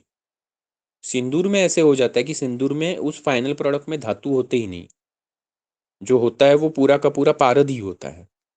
तो इसलिए ऐसे रुग्ण जिनमें आप भस्म भी नहीं सोच पा रहे हो, वो भी आपको लगते हैं गुरु हो जाएंगे, लेकिन आपको भस्म के गुण चाहिए, तो सबसे अच्छा विकल्प है सिंदूर कल्पना, जिसमें भस्म के गुण मिलेंगे लेकिन भस्म का गुरुत्व जैसे कुछ उधर नहीं होगा। तो पचन के लिए अग्नि की वैसे तो बिल्कुल ही जरूरत नहीं होगी, उल्टा अग्नि को भी बढ़ाने के काम यही कल्पना खुद करेगी। तो ये सबसे बड़ा महत्वपूर्ण तत्व है उसमें। और इसीलिए जैसे सिंदूर कल्पना का डिस्कशन इमरजेंसी में बहुत बार होता है, उतना ही या फिर बीच के समय में जो पोट्टली कल्पना कम हो चुकी थी यूज में, उसको देखते हुए सोचेंगे तो सबसे ज़्यादा अगर इमरजेंसी में कुछ यूज होता है रसशास्त्र में से, तो वो एक्चुअली सिंदूर कल्पना है। और सिंदूर कल्पना ऐसे अवस्थाओं में बहुत आशुकारित्व से कार्य करती है और बहुत अल्प मात्रा में भी कार्य करती है, जो रसशास्त्र की खासियत है। तो ये ध्यान में रखते हुए कि धातु के गुण, लेकिन धातु का पचन में कुछ भी अवरोध ना होना, पूरा का पूरा पारद ही होना, और उसी के वजह से यानी पारद ये तो है भी सभी में द्रव्यों से ज़्यादा सूक्ष्म। भस्म कितना भी सूक्ष्म का क्यों ना हो, पारद इतना नहीं हो सकता, क्योंकि पारद खुद द्रव स्वरूप में है, वो अति सूक्ष्म है, जल जैसे है। और मॉडर्न लैंग्वेज में अगर हम देखने जाएंगे तो पारद ये अकेला एक द्रव्य है, मर्क्यूरी, जो ब्लड ब्रेन बैरियर और प्लेसेंटल ब्लड बैरियर जिसे कहा जाता है, ऐसी चीज़ों को भी क्रॉस करता है। जनरली बहुत सारे मेडिसिन्स और बहुत सारे बैक्टीरिया भी इनको पास नहीं कर पाते होते हैं, इसको भी पारद क्रॉस कर पाता है, इतना सूक्ष्माति सूक्ष्म है। और दूसरी चीज है कि धातुओं के गुण है और ऊर्ध्वगामी ज्यादा रहेंगे, ये सोचना है। वैसे ही धातुओं के गुण यानी क्या, तो वो हमेशा हमने जो सूत्र देखा है, हेमना हंति त्रिदोष रोपेण पित्तामयान, यानी सुवर्ण के साथ पारद होगा तो त्रिदोषज व्याधियों में या रुजा में, रौप्य के साथ पित्तज व्याधियों में, ताम्र के साथ वात कफज व्याधियों में, लोह के साथ शूल में, वंग के साथ प्रमेह में, नाग के साथ अम्ल पित्त में या रक्तज व्याधियों में, अभ्रक के साथ स्थैर्य प्रदान करने वाला, और वज्र यानी हीरक के साथ होगा तो मृत्युंजय हो जाएगा। ऐसी सभी के फल जो बताए हुए हैं पारद के साथ, वो हमें सिंदूर कल्पना में भी मिलेंगे, लेकिन बहुत जल्दी मिलेंगे और अग्नि पे कुछ भी विपरीत परिणाम ना करते हुए मिलेंगे। तो पहले ये जो दिखाया है, यह है तलस्थ रसायन सुवर्ण राजवंगेश्वर, वंग और पारद से बना हुआ है ये, इसलिए मेह पे काम करने वाला, इसका अधिकरण ही प्रमेय है। आज इन शॉर्ट देखेंगे हर एक कल्प, बाद में हम इन डिटेल डिस्कस करने वाले हैं नेक्स्ट सेशंस में।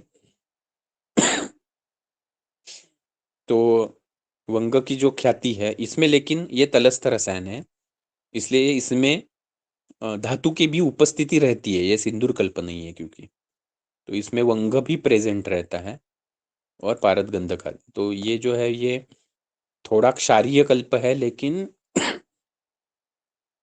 वंग जो कहा हुआ है ना, भवेत स्वप्ने भी शुक्र क्षया, ये फल इससे प्राप्त होगा शुक्र स्तंभक के स्वरूप में, शुक्रजन्य व्याधियों में, और विशेष करके प्रमेह में जिसमें भी पूती मेह या पूय मेह वगैरह कहे जाते हैं।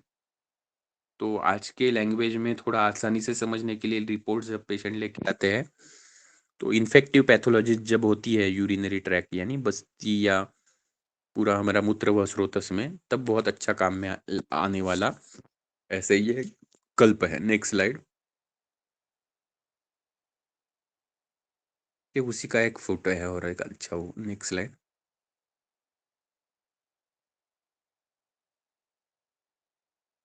और एक ये एक कल्प है बहुत अच्छा तलस्थ, समीर पन्नग। तो समीर पन्नग नाम में ही जैसे आया है, वात पे भी जिसका कंट्रोल होगा, ऐसे ये कल्प है। उसकी परीक्षण भी दिखाई है जो आज डिस्कस नहीं करेंगे शलाका पे, लेकिन अच्छा बना हुआ देखेंगे तो इंटैक्ट ये जो दिख रहा है उस पे रिफ्लेक्शन दिख रहा है, पूरा काला वर्ण में काला दिखता है जब तक वो इंटैक्ट है। घोटने के बाद हरिद्रा वर्ण यानी पीताभ या रक्ताभ पीत ऐसे वर्ण का थोड़ा दिखेगा वो, लेकिन ऐसे काला दिखता है और पूरा रिफ्लेक्टिव मिरर जैसे फिनिश होगा उसको। ये थोड़ा कूटना पड़ता है ताकत लगा के, लेकिन कूटते वक्त इधर उधर उड़ता है, उसे ढक के कूटना पड़ेगा, केयर लेनी पड़ेगी। और सूक्ष्म हर एक सिंदूर को या कुपीपक्व को खलवम यंत्र में अच्छे से सूक्ष्म करके जितना पॉसिबल है उतना निश्चंद्रत्व लाते लाते हुए ही यूज करना चाहिए। समीर पन्नग भी वैसे ही होगा ऑफ कोर्स। तो समीर पन्नग ये वातज व्याधियों में तो कार्यकारी है ही, लेकिन इसमें वात पारद के साथ पूरा मल्ल वर्ग होता है, यानी हरताल मनशिला सोमल। तो मल्ल वर्ग आने की वजह से ये विष वर्ग है, लेकिन इंटरेस्टिंग बात यह है कि ये तीनों जब एक साथ आ जाते हैं तो उतने व्यापक नहीं होते, वो उल्टा सेफ थोड़ा हो जाते हैं यूज करने के लिए। तो इसमें मल्ल वर्ग और पारद ऐसे हो जाता है, तो मल्ल के वजह से वात कफग्न अधिक हो जाता है, सिर्फ वात नहीं। तो वात कफग्न उष्ण है तीक्ष्ण है। तो ग्रंथोक्त फलश्रुति में जी जो चीजें कुछ आई हुई है जैसे अनुस्तंभ इत्यादि, वैसे शरीर में अगर किसी भी अवयव में स्तंभ है, ग्रह है, या भी ये सभी चीजें होगी क्योंकि सामता है। तो सामवात की जो अवस्था होगी, आमवात नहीं, सिर्फ आमवात में तो कार्य करेगा ही, यानी आमवात नाम की जो व्याधि है, लेकिन किसी भी व्याधि में सामवात की अवस्था होगी, यानी वात तो है लेकिन सामत्व है उस इसमें। तो उसमें ये कल्प बहुत अच्छे कार्य दिखाता है, बहुत अच्छा शूलग्न है और शोथग्न है। तो वात कफ के वजह से अगर शूल आ रहा है, वात कफ के वजह से अगर शोथ आ रहा है, तो उसमें बहुत अच्छा कार्यकारी है। और वात कफज जो भी वेगावस्थाएं होंगी उसमें एज ए इमरजेंसी ड्रग भी बहुत अच्छा है। यानी आप डायरेक्टली उसे ऐसे वेगावस्थाओं में, जैसे श्वास, तो कभी कभी बहुत ही जब इमरजेंसी आ जाती है, तो खुद इसका एक प्रयोग ऐसे किया हुआ है कि पूरे दिन भर में इतना देना तो नहीं चाहिए एक्चुअली, लेकिन खुद के लिए ही एक बार यूज करके देखा हुआ था कि बहुत ज़्यादा तकलीफ श्वास की कभी लगने लगी थी तब, और पूरे दिन कुछ लेक्चर्स भी देने ज़रूरी थे, तब समीर पन्नग ऑलमोस्ट 3 ग्राम्स इतनी क्वांटिटी में पूरे दिन भर में ख़त्म किया हुआ था, अवलेहन के रूप में मधु के साथ, और उससे श्वास बहुत अच्छे से कंट्रोल में रहा था।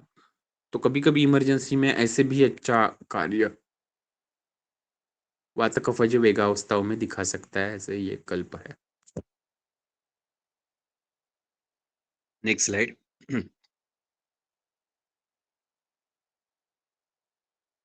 मल्ल सिंदूर बहुत अ, महत्वपूर्ण सिंदूर कल्प है। अ, हम भी ज्यादा पहले बनाते नहीं थे, अभी अभी ज्यादा बनाना चालू किया। तो मल्ल सिंदूर ये जो कल्प है, इसमें नाम के हिसाब से मल्ल यानी सोमल तो है ही, लेकिन इसकी खासियत ये है कि सिर्फ ये अ, पारद और मल्ल से नहीं बनता, इसमें रस कर्पूर भी आता है। यानी आपको ये बनाने से पहले कुपिपक्व जो निर्गंध मूर्छना है, रसकर्पूर, वो पहले बनानी पड़ती है, और बाद में उसका इस्तेमाल करते हुए कज्जली बना के इसे मल्ल सिंदूर के रूप में बनाया जाता है। तो जैसे ये हरताल, मनशिला, सोमल, समीर पन्नग में आए हैं, लेकिन वो तीनों आते हैं तो बहुत सेफली यूज होता है, लेकिन इसमें सिर्फ मल्ल है और उसके साथ रसकर्पूर भी है। तो इसके वजह से ये कल्प तीक्ष्ण बन जाता है, और सोमल की वजह से बहुत ही उष्ण, तीक्ष्ण और शोषण करने वाला, तीव्र शोषण करने वाला हो जाता है। तो जो अवस्था है सिर्फ एकांतिक कह सकते हैं, कफ प्रधान है, उसमें थोड़ा वात का अनुबंध चल सकता है, लेकिन पित्त का अनुबंध बिल्कुल भी नहीं चलता। तो जो अवस्था है कफ प्राधान्य वाली है, जिधर बहुत ज्यादा स्राव है, कफ का पतन हो रहा है, और कफ का शोषण करना आपको जरूरी लगता है, या शरीर में किधर भी क्लेद का शोषण होना जरूरी है, क्लेद के वजह से आने वाले अलग अलग व्याधियां आ रही है, जैसे दुष्ट व्रण हो सकता है, प्रमेय में भी कुछ हद तक चल सकता है, लेकिन हर प्रमेय में नहीं चलेगा, और सबसे ज्यादा कफज श्वासकासादि में, या सबसे ही इमरजेंसी कंडीशन में बहुत लो, अल्प मात्रा में और अल्प समय के लिए अगर यूज किया, तो एकांतिक कफज ज्वर अगर होगा तो उसमें, और जो मल्ल की खासियत है कि सायं ज्वर में काम करते हैं, जो शाम को समय में आने वाला ज्वर रहता है, उसमें बहुत अच्छा कार्य करता है। तो ऐसे अवस्थाओं में मल्ल सिंदूर का इस्तेमाल होता है। Next slide. और एक कल्प जिसमें मल्ल वर्ग में से द्रव्य है, वो है ये माणिक्य रस। इसका नाम आया है उसके वर्ण के हिसाब से, जो बीच में हमें फोटो में थोड़ा दिखने को मिलेगा। माणिक्य रत्न जो है रूबी, उसके जैसे इसमें वर्ण आता है इस कल्प में, लेकिन नाग है, उसके साथ पारद और हरताल जैसे द्रव्य। सोमल नहीं है इसमें। तो हरताल, मनशिला ये द्रव्य गंधक के सहित होते हैं निसर्गतः, तो वो दोनों द्रव्य सोमल से थोड़े तीक्ष्ण वीर्य नहीं है, अल्प वीर्य के हो जाते हैं, यानी तीक्ष्णता में अल्प हो जाते हैं। गुण में तो अच्छे ही है, लेकिन थोड़े सेफ भी हो जाते हैं। तो माणिक्य में ये आते हैं, तो एक तो ये हरताल, मनशिला इत्यादि नाक के मारण करने वाले द्रव्य भी हैं।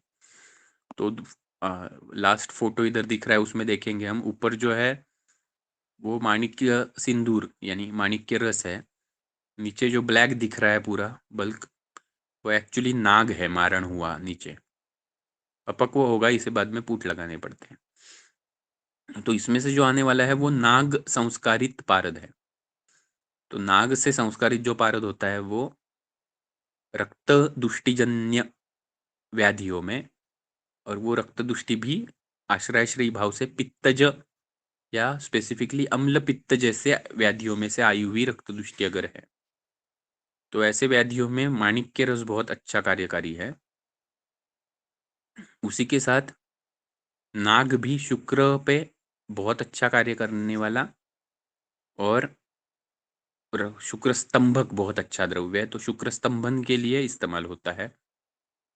नागस्तु नाग शततुल्य बलम ददाती कहा हुआ है। तो शुक्र स्तंभन करके शरीर का बल बढ़ाना यक्ष्मा जैसे व्याधियों में, ये इसका एक महत्वपूर्ण कार्य है। और जैसे कहा रक्तज व्याधि और अम्लपित्तजन्य व्याधि तो हुई, लेकिन नाग का वेदों से अगर वर्णन देखेंगे तो कुलज और सहज व्याधियों में भी एक बहुत अच्छा कार्य करता है। तो ऐसे कुलज सहज व्याधियों में भी एक अच्छा कार्य करेगा। तो जो रक्त पित्त से संबंध रखे हुए व्याधि आपको दिखते हैं, डीप सीटेड के जिसे कहेंगे लीन पित्त जैसे रक्त में रहता है, तो उस ऐसे व्याधियों में बहुत अच्छे रिजल्ट देता है। जैसे कि भगंदर जैसे व्याधि है, कुछ अलग अलग कुष्ठ है, श्वित्र जैसे व्याधि भी है, या शुक्र स्राव से बल हानि हो रही है बहुत, तो शुक्र स्तंभन के लिए ऐसे सभी व्याधियों में बहुत अच्छा कार्य करने वाला। Next slide. अभी ये एक जो फोटो है ये पारद की निर्गंध मूर्छना का है, जो अभी हमने कल्प देखा था मल्ल सिंदूर, उसमें जो रसकर्पूर बताया है, तो वैसे ही एक रसकर्पूर का विधि के फोटो है। आप इसमें देख सकते हो कर्पूर जैसे क्रिस्टलाइजेशन इसमें बनता है, इसलिए नाव, और श्वेत वर्ण भी है इसलिए रसकर्पूर कहा जाता है। ये निर्गंध मूर्छना है, इसलिए यूज करने में इतनी आसान नहीं रहती, क्योंकि व्यापक भी दिखा सकती है। लेकिन शुरुआत में तो एटलीस्ट जब तक कॉन्फिडेंस नहीं, इसके कल्प यूज में आ सकते हैं, जैसे कि खुद मल्ल सिंदूर हुआ, विषगर्भ पोट्टली जैसे कल्प है। और बहुत अल्प मात्रा में रसकर्पूर धीरे धीरे इस्तेमाल किया जा सकता है। रसकर्पूर निर्गंध होने की वजह से अल्प मात्रा में यूज करना चाहिए, और बहुत ज़्यादा दिनों के लिए यूज नहीं करना चाहिए। एक तरह से विष द्रव्य जैसे ही काम करेगा। लेकिन उसी का दूसरा एक परिणाम बताया हुआ है कि षड्मासिकम मासिकम वर्षा वर्षाधिकम हुआ, जो विष है यानी जिसे दूषी विष कहते हैं, कि पहले किसी सर्प या सरीसृप इत्यादि अन्य प्राणियों ने वगैरह काटा हुआ अगर होगा, और उसका अगर प्रभाव बचा है दूषी विष का, वो चाहिए सालों पुराना हो या कुछ महीने पुराना हो, तो उसे दूर करने का कार्य रसकर्पूर बहुत अच्छे से करता है, जिसमें स्थावर के विरुद्ध जंगम विष कार्य करता है, ये सिद्धांत अप्लाई उधर होता है। तो इसे भी क्लेद प्रधान अवस्थाओं में यूज करना चाहिए। विष का हेतु रूप में उपस्थिति होगी तो उधर अच्छा कार्य करेगा इस क्लेदा के लिए। यानी बहुत सारे कुष्ठ होते हैं जिसमें कुछ स्पेसिफिक सीजन में वो कुष्ठ बढ़ते हैं, और हेतु में कुछ ना कुछ स्नेक बाइट इत्यादि कारण रहते हैं, स्कॉर्पियन बाइट्स इत्यादि रहते हैं। तो ऐसी भी अवस्थाओं में चलेंगे, लेकिन वो दीर्घकालिक हो। अभी के अभी विष पे ही चिकित्सा ऐसे नहीं होता वो, क्योंकि ये खुद भी उतना तीक्ष्ण है, इसका वीर्य सहन नहीं होगा रुग्ण को। अगर गलती से इस्तेमाल किया गया तो पित्त प्राधान्य के लक्षण दिखेंगे, और शरीर में तीव्र शोष दिखने लगता है। ज़्यादा ही मात्रा वगैरह अधिक हो गई तो रक्तस्राव भी हो सकता है। Next slide. ये एक सबसे सेलिब्रेटेड ऐसे कुपिपक्व है, मकर ध्वज या सुवर्ण सिंदूर, जो फेमस है समाज में भी। इसका भी एक रीजन है, क्योंकि ये भी एक शुक्रगामी ऐसे ग्रंथोक्त कल्प है, इसलिए लोगों में ज्यादा फेमस है, जैसे शिला जतु वगैरह फेमस होते हैं। तो मकर ध्वज ये उभयस्थ रसायन है, जिसमें आपको कुपी के ऊपर में दिखेगा सिंदूर प्राप्त होता है, कुपी के नीचे अपक्व सुवर्ण का चूर्ण प्राप्त होता है। बाद में जैसे जैसे उस अपक्व चूर्ण को पुट लगाते जाएंगे वैसे सुवर्ण भस्म भी प्राप्त होगा। तो इसलिए दोनों यानी नीचे का भस्म अगर कंप्लीट कर लेंगे और सुवर्ण सिंदूर के साथ मर्दन हो जाता है और उसके बाद उसमें कर्पूर, जाति फल, जाति कोश, समुद्र फेन या वृद्ध दारुक इत्यादि, लवंग इत्यादि चीज़ें डाल के अगर भावना दी जाएगी तो मकर ध्वज नाम का पूरा रसायन बनता है जो शुक्र स्तंभक है। अकेला सुवर्ण सिंदूर ये जैसे पारद के साथ सुवर्ण आने के बाद त्रिदोषहर है वैसे होता है। त्रिदोषज जो शूल होते हैं उस पे भी कार्य करता है और शुक्र पे भी करता है। लेकिन अकेला सुवर्ण सिंदूर शुक्र स्तंभक नहीं होता उतना, शुक्रवर्धन के रूप में कार्य करता है। जब उसके साथ वो सब वनस्पति चूर्ण आ जाएंगे तो शुक्र स्तंभन और शुक्र वृद्धि ये दोनों बहुत तीव्र प्रभाव वाले दिखने को मिलेंगे। कभी कभी इतने की एक्चुअली वो स्टॉप करना पड़ेगा, इतना ज़्यादा काम वासना बढ़ाने का भी वो काम कर सकता है। तो ये जो सुवर्ण सिंदूर है ये जैसे कहा त्रिदोषज कोई भी जीर्ण व्याधि है, हृदय पे बहुत अच्छा कार्यकारी द्रव्य है। आज के ज़माने में जिसे पेशेंट हार्ट से रिलेटेड इजेक्शन फ्रैक्शन लेके आते हैं आप हमारे सामने 60% होना चाहिए और वो बहुत बार कम हुआ होता है।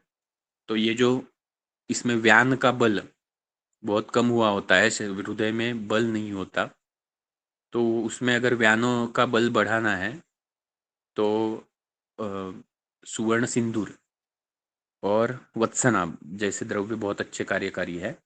लेकिन वत्सनाभ विषय द्रव्य है, वत्सनाभ से ब्लड प्रेशर बहुत बार बहुत कम होके भ्रमादि लक्षण आ सकते हैं।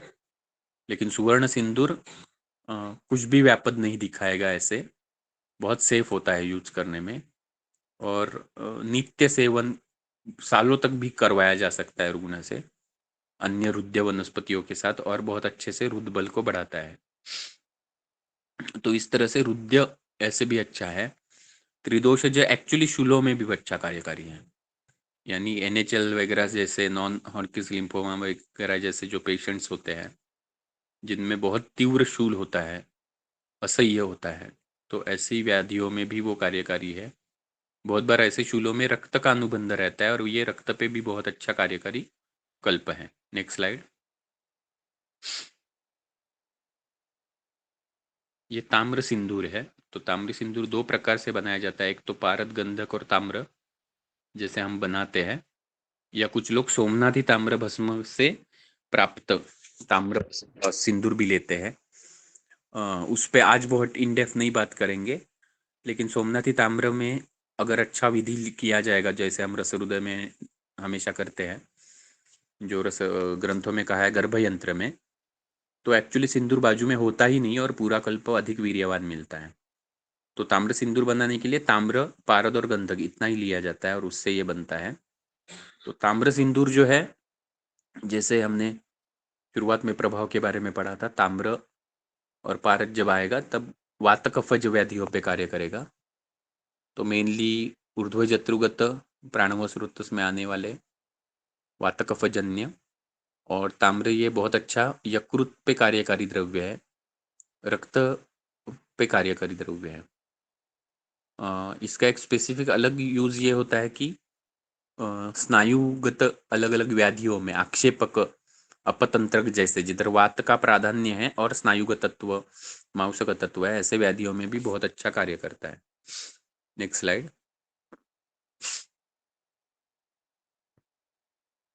अग्नि कुमार रस नाम का एक कल्प है ये। इसमें एक्चुअली पारद गंधक के साथ वत्सनाभ ये विषय द्रव्य है पाक में, और पाक के बाद भी इसमें वत्सनाभ और मरीच डाला जाता है और हंसपादी की भावना रहती है पाक के पहले जो करते हैं तब। तो इसके वजह से ये कल्प नाम जैसे अग्नि कुमार, तो अग्नि को बढ़ाने वाला है, अग्नि का ही पुत्र जैसे है तो अग्नि को बढ़ाने वाला है।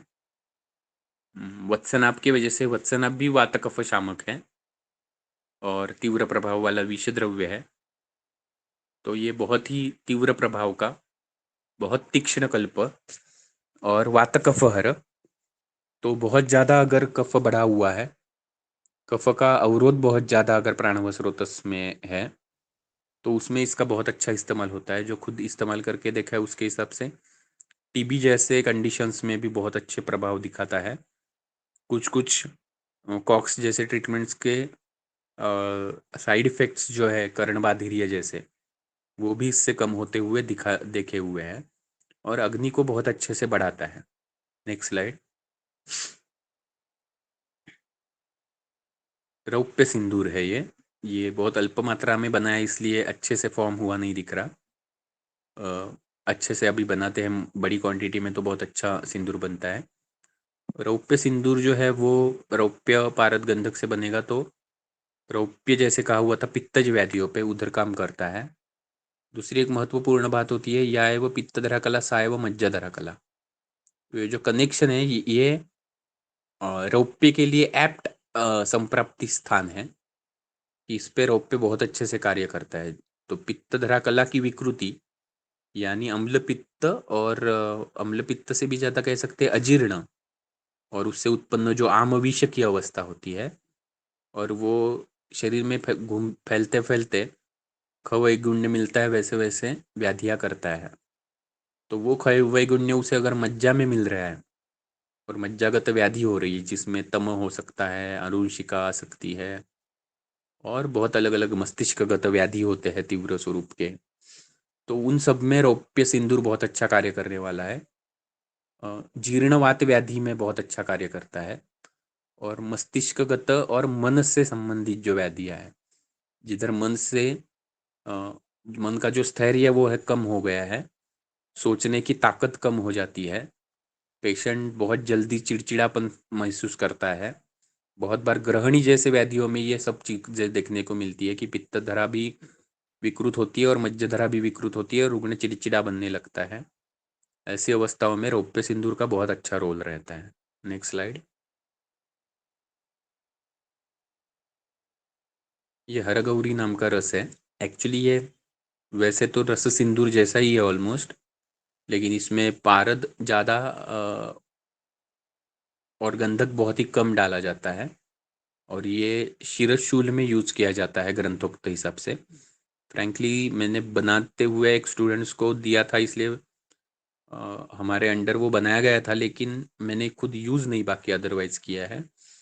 और सिंदूर जैसे ही बहुत सारे प्रभाव मिलेंगे, लेकिन शिरशूल ये उसका विशेष अधिकरण है। Next slide. बहुत अच्छा मर्दन किया हुआ रस सिंदूर देख सकते हैं, जैसे सिंदूर वर्ण कैसे होता है। इसमें रस सिंदूर अभी तक नहीं गया था, ये रस सिंदूर का ही एक फोटो है। तो रस सिंदूर ये सब सिंदूरों में बेसिक हो जाएगा, जिसमें पारद गंधक है और गंधक तो अधिक वाला जो है वो उड़ने वाला है। तो पारद जितना है उतना और उसके 1/6 इतना गंधक उसे अ, बंध हो जाता है, तो उतना ही उस फाइनल प्रोडक्ट में रहेगा। ज़्यादा से ज़्यादा पारद 82% तक और बाकी बचा हुआ गंधक। तो पारद के सभी गुणधर्म वैसे कहेंगे तो रस सिंदूर में है। तो सभी व्याधियों में कार्य करने की शक्ति है रस सिंदूर में। कुछ हद तक रस सिंदूर भी उष्ण है, लेकिन योग वही है। तो शीत द्रव्यों के साथ होगा तो उष्णत्व प्रतीत नहीं होता, लेकिन उष्ण द्रव्य के साथ बहुत ही उष्णत्व प्रतीत होते जाता है।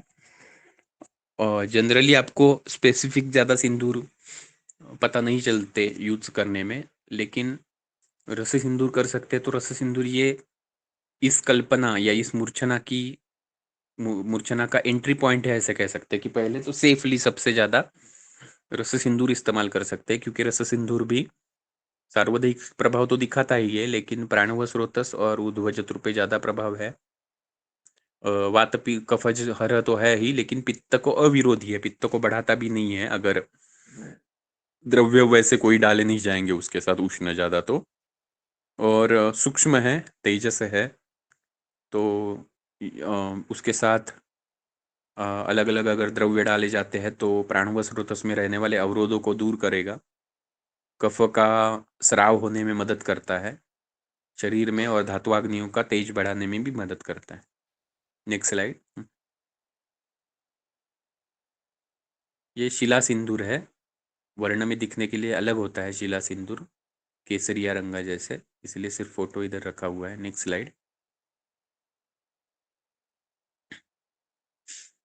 सिंदूर कितना लघु होता है ये दिखाने के लिए किया हुआ है, पानी से भी लघु दिख रहा है, वारी तरत्व है, सिंदूर में भी आता है। अदरवाइज पारद ही मैक्सिमम है सिंदूर में, लेकिन पारद का स्वरूप बदल के मूर्छना होने की वजह से पारद जैसे ही चूर्ण स्वरूप में आ जाता है, इतने सूक्ष्म कण बन जाते हैं कि पानी पे तैर सकते हैं। उसके खुद के स्वरूप में पारद बल्क रहेगा, द्रवीभूत रहेगा, तो डेंसिटी भी ज़्यादा रहेगी। तो 13.5 ऑलमोस्ट उसका स्पेसिफिक ग्रेविटी है, यानी इतना पानी से भारी है। लेकिन चूर्ण स्वरूप में आने की वजह से, सूक्ष्म और लघु कण बनने की वजह से वारितर हो जाते हैं। ये हमारे संस्कार की ब्यूटी कह सकते हैं हम। Next slide. और ये परीक्षा भी हो सकती है। इस पे आज जैसे कुछ बातें हमने निर्माण की ज़्यादा नहीं ली, वैसे ही ये एक बहुत डेप्थ में नहीं जाएंगे, लेकिन खुद के लिए बहुत ही छोटी क्वांटिटी में सिंदूर किसी को बनाने की ज़रूरत होगी तो वो किचन में भी बना सकता है। ऐसे एक्सपेरिमेंट करके देखे थे। और कुल्हड़ को वालुका यंत्र की तरह यूज़ करते हुए, इत्र की 10 ml की बॉटल को कुपीप के तरह यूज़ करते हुए 10 ग्राम के कज्जली का भी सिंदूर बना के देखा हुआ है। 4 ग्राम उतना यील्ड आया था उसमें से, और वो भी बनता है। तो अग्नि बहुत अच्छे से समझ में आता है, इसलिए वो दिखाया हुआ है। लेकिन ये सब करते हुए समय तो उतना ही देना पड़ेगा, और कष्ट और आर्थिक व्यय भी ज़्यादा हो जाएगा। तो उससे अच्छा है कि मात्रा थोड़ी अधिक ही लेनी चाहिए। Next slide. ये उसी का फाइनल प्रोडक्ट है, जो छोटी सी कूपी थी। Next slide.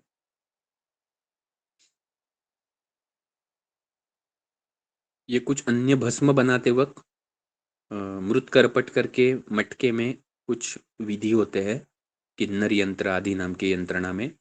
तो उसमें अंदर के अंदर सिंदूर बनते हैं, वैसे बने हुए सिंदूर है। तो ये होते तो अंतर्धूम है, लेकिन बहुत अल्पावधि में बनते हैं, इसलिए बहुत गुण में ज़्यादा अच्छे होंगे ऐसी बात नहीं होती। सिर्फ पता रहना चाहिए कि ऐसे बाय प्रोडक्ट्स के तौर पे भी कभी कभी सिंदूर मिल सकते हैं, और वो हम प्रैक्टिस में यूज में तो ला ही सकते हैं। Next slide. ये रौप्य सिंदूर की शुरुआत की कुछ फोटो है। Next slide. रौप्य सिंदूर थोड़ा सा वैसे ही प्राप्त था। नेक्स्ट। ये एक सिंदूर का ही आगे जाके दूसरे मूर्छना में कन्वर्जन है। पहले सिंदूर था, लेकिन उसे पोटली फॉर्म में कन्वर्ट किया हुआ है। अभी भी हम ऐसे बनाते हैं रस हृदय में भी। ये वृद्ध वैद्य परंपरा से आया हुआ है। तो सिंदूर तो खुद सूक्ष्म है ही, लेकिन उसे मर्दन की बहुत ज़्यादा ज़रूरत होती है निश्चंद्रत्व के लिए। और बहुत बार ऐसे होता है कि वैद्य अ, सिंदूर इंटैक्ट रखना पसंद करते हैं, क्योंकि सिंदूर बद्ध होगा तो अच्छे गुण रहते हैं, ऐसे मान्यता है, ऐसी धारणा है वृद्ध वैद्यों से चली आती हुई। तो जब मर्दन करते हैं तो अगर जल्दी यूज करना है तो करना चाहिए। लेकिन ऐसे होता है कि अ, अल्पावधि में मर्दन करके पेशेंट में देने तक कभी कभी श्रम और काल अ, उतने ना देने की वजह से अच्छा निश्चंद्रत्व नहीं आ पाता। तो अगर उसे सूक्ष्म एक बार ही पूरी की पूरी बड़ी क्वांटिटी को सूक्ष्म करके उसकी अगर पोटलियाँ बनाई जाएंगी, तो उसका एक फ़ायदा रहता है। वो अगर निश्चंद्र हुआ भी नहीं जाता, क्योंकि पोटली में तो चंद्रिका दिखती है, लेकिन जो विधि है सिंदूर पोटली देने की, ऑफ कोर्स स्टोन पे रब करके देना ही एक्सपेक्टेड है उसमें। तो वैसे रब करते हुए बहुत सूक्ष्म कण ही जाते हैं, और उसके वजह से वो दोष भी नहीं आता, निश्चंद्रत्व नहीं है इसका।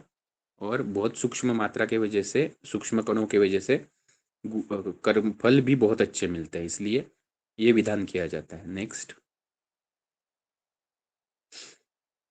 ये कुछ रेफरेंसेस आप ले सकते हो जिसमें से पढ़ सकते हैं। नेक्स्ट। खत्म हुआ है मुझे लगता है प्रेजेंटेशन इधर तो। आज हमने एटलीस्ट बेसिक सभी सिंदूर कल्पनाओं में से देखने की कोशिश की। और उसमें भी छोटी थोड़ी थोड़ी जानकारी लेते गए हर एक सिंदूर कल्पना के बारे में। नेक्स्ट कुछ सेशन में क्लिनिकल यूज के साथ थोड़े सिंदूर इलेबरेट करने की कोशिश करेंगे खुद भी, और कुछ गेस्ट लेक्चरर्स सौभाग्य से अगर प्राप्त हो पाएंगे तो उनके साथ भी। तो ये कल्पन थर्ड मूर्छना जो ले रहे हैं इस पे और एटलीस्ट 1 या 2 सेशन हो सकते हैं, और उसके बाद हम कलवीय रसायन पे अलग से चर्चा करेंगे। तो आप हमेशा की तरह जुड़ रहे इसलिए धन्यवाद।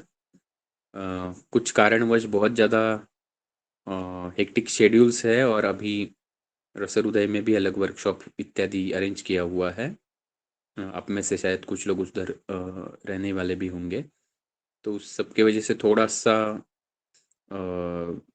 हेल्थ बहुत अच्छी नहीं होने की वजह से मैं आज थोड़ा लो पिच पे लेने जैसे कर रहा था, क्योंकि कास जैसे चीज़ें हो रही थी, तो इसलिए क्षमा चाहता हूँ।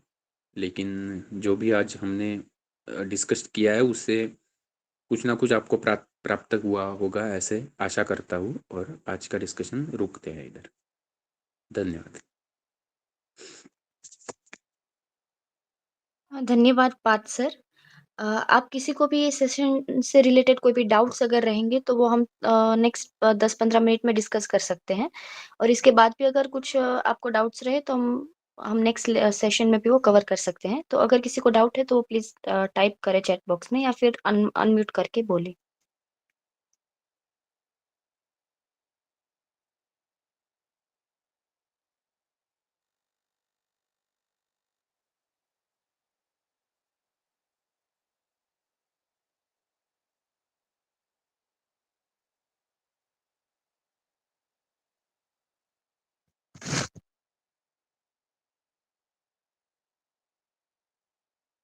तो आज का सेशन हम यहीं पे ख़त्म करते हैं। अगर किसी को बाद में भी कुछ डाउट है तो हम डिस्कस कर सकते हैं। Thank you so much Parth sir हमारे साथ जुड़ने के लिए और हमें गाइडेंस देने के लिए। धन्यवाद।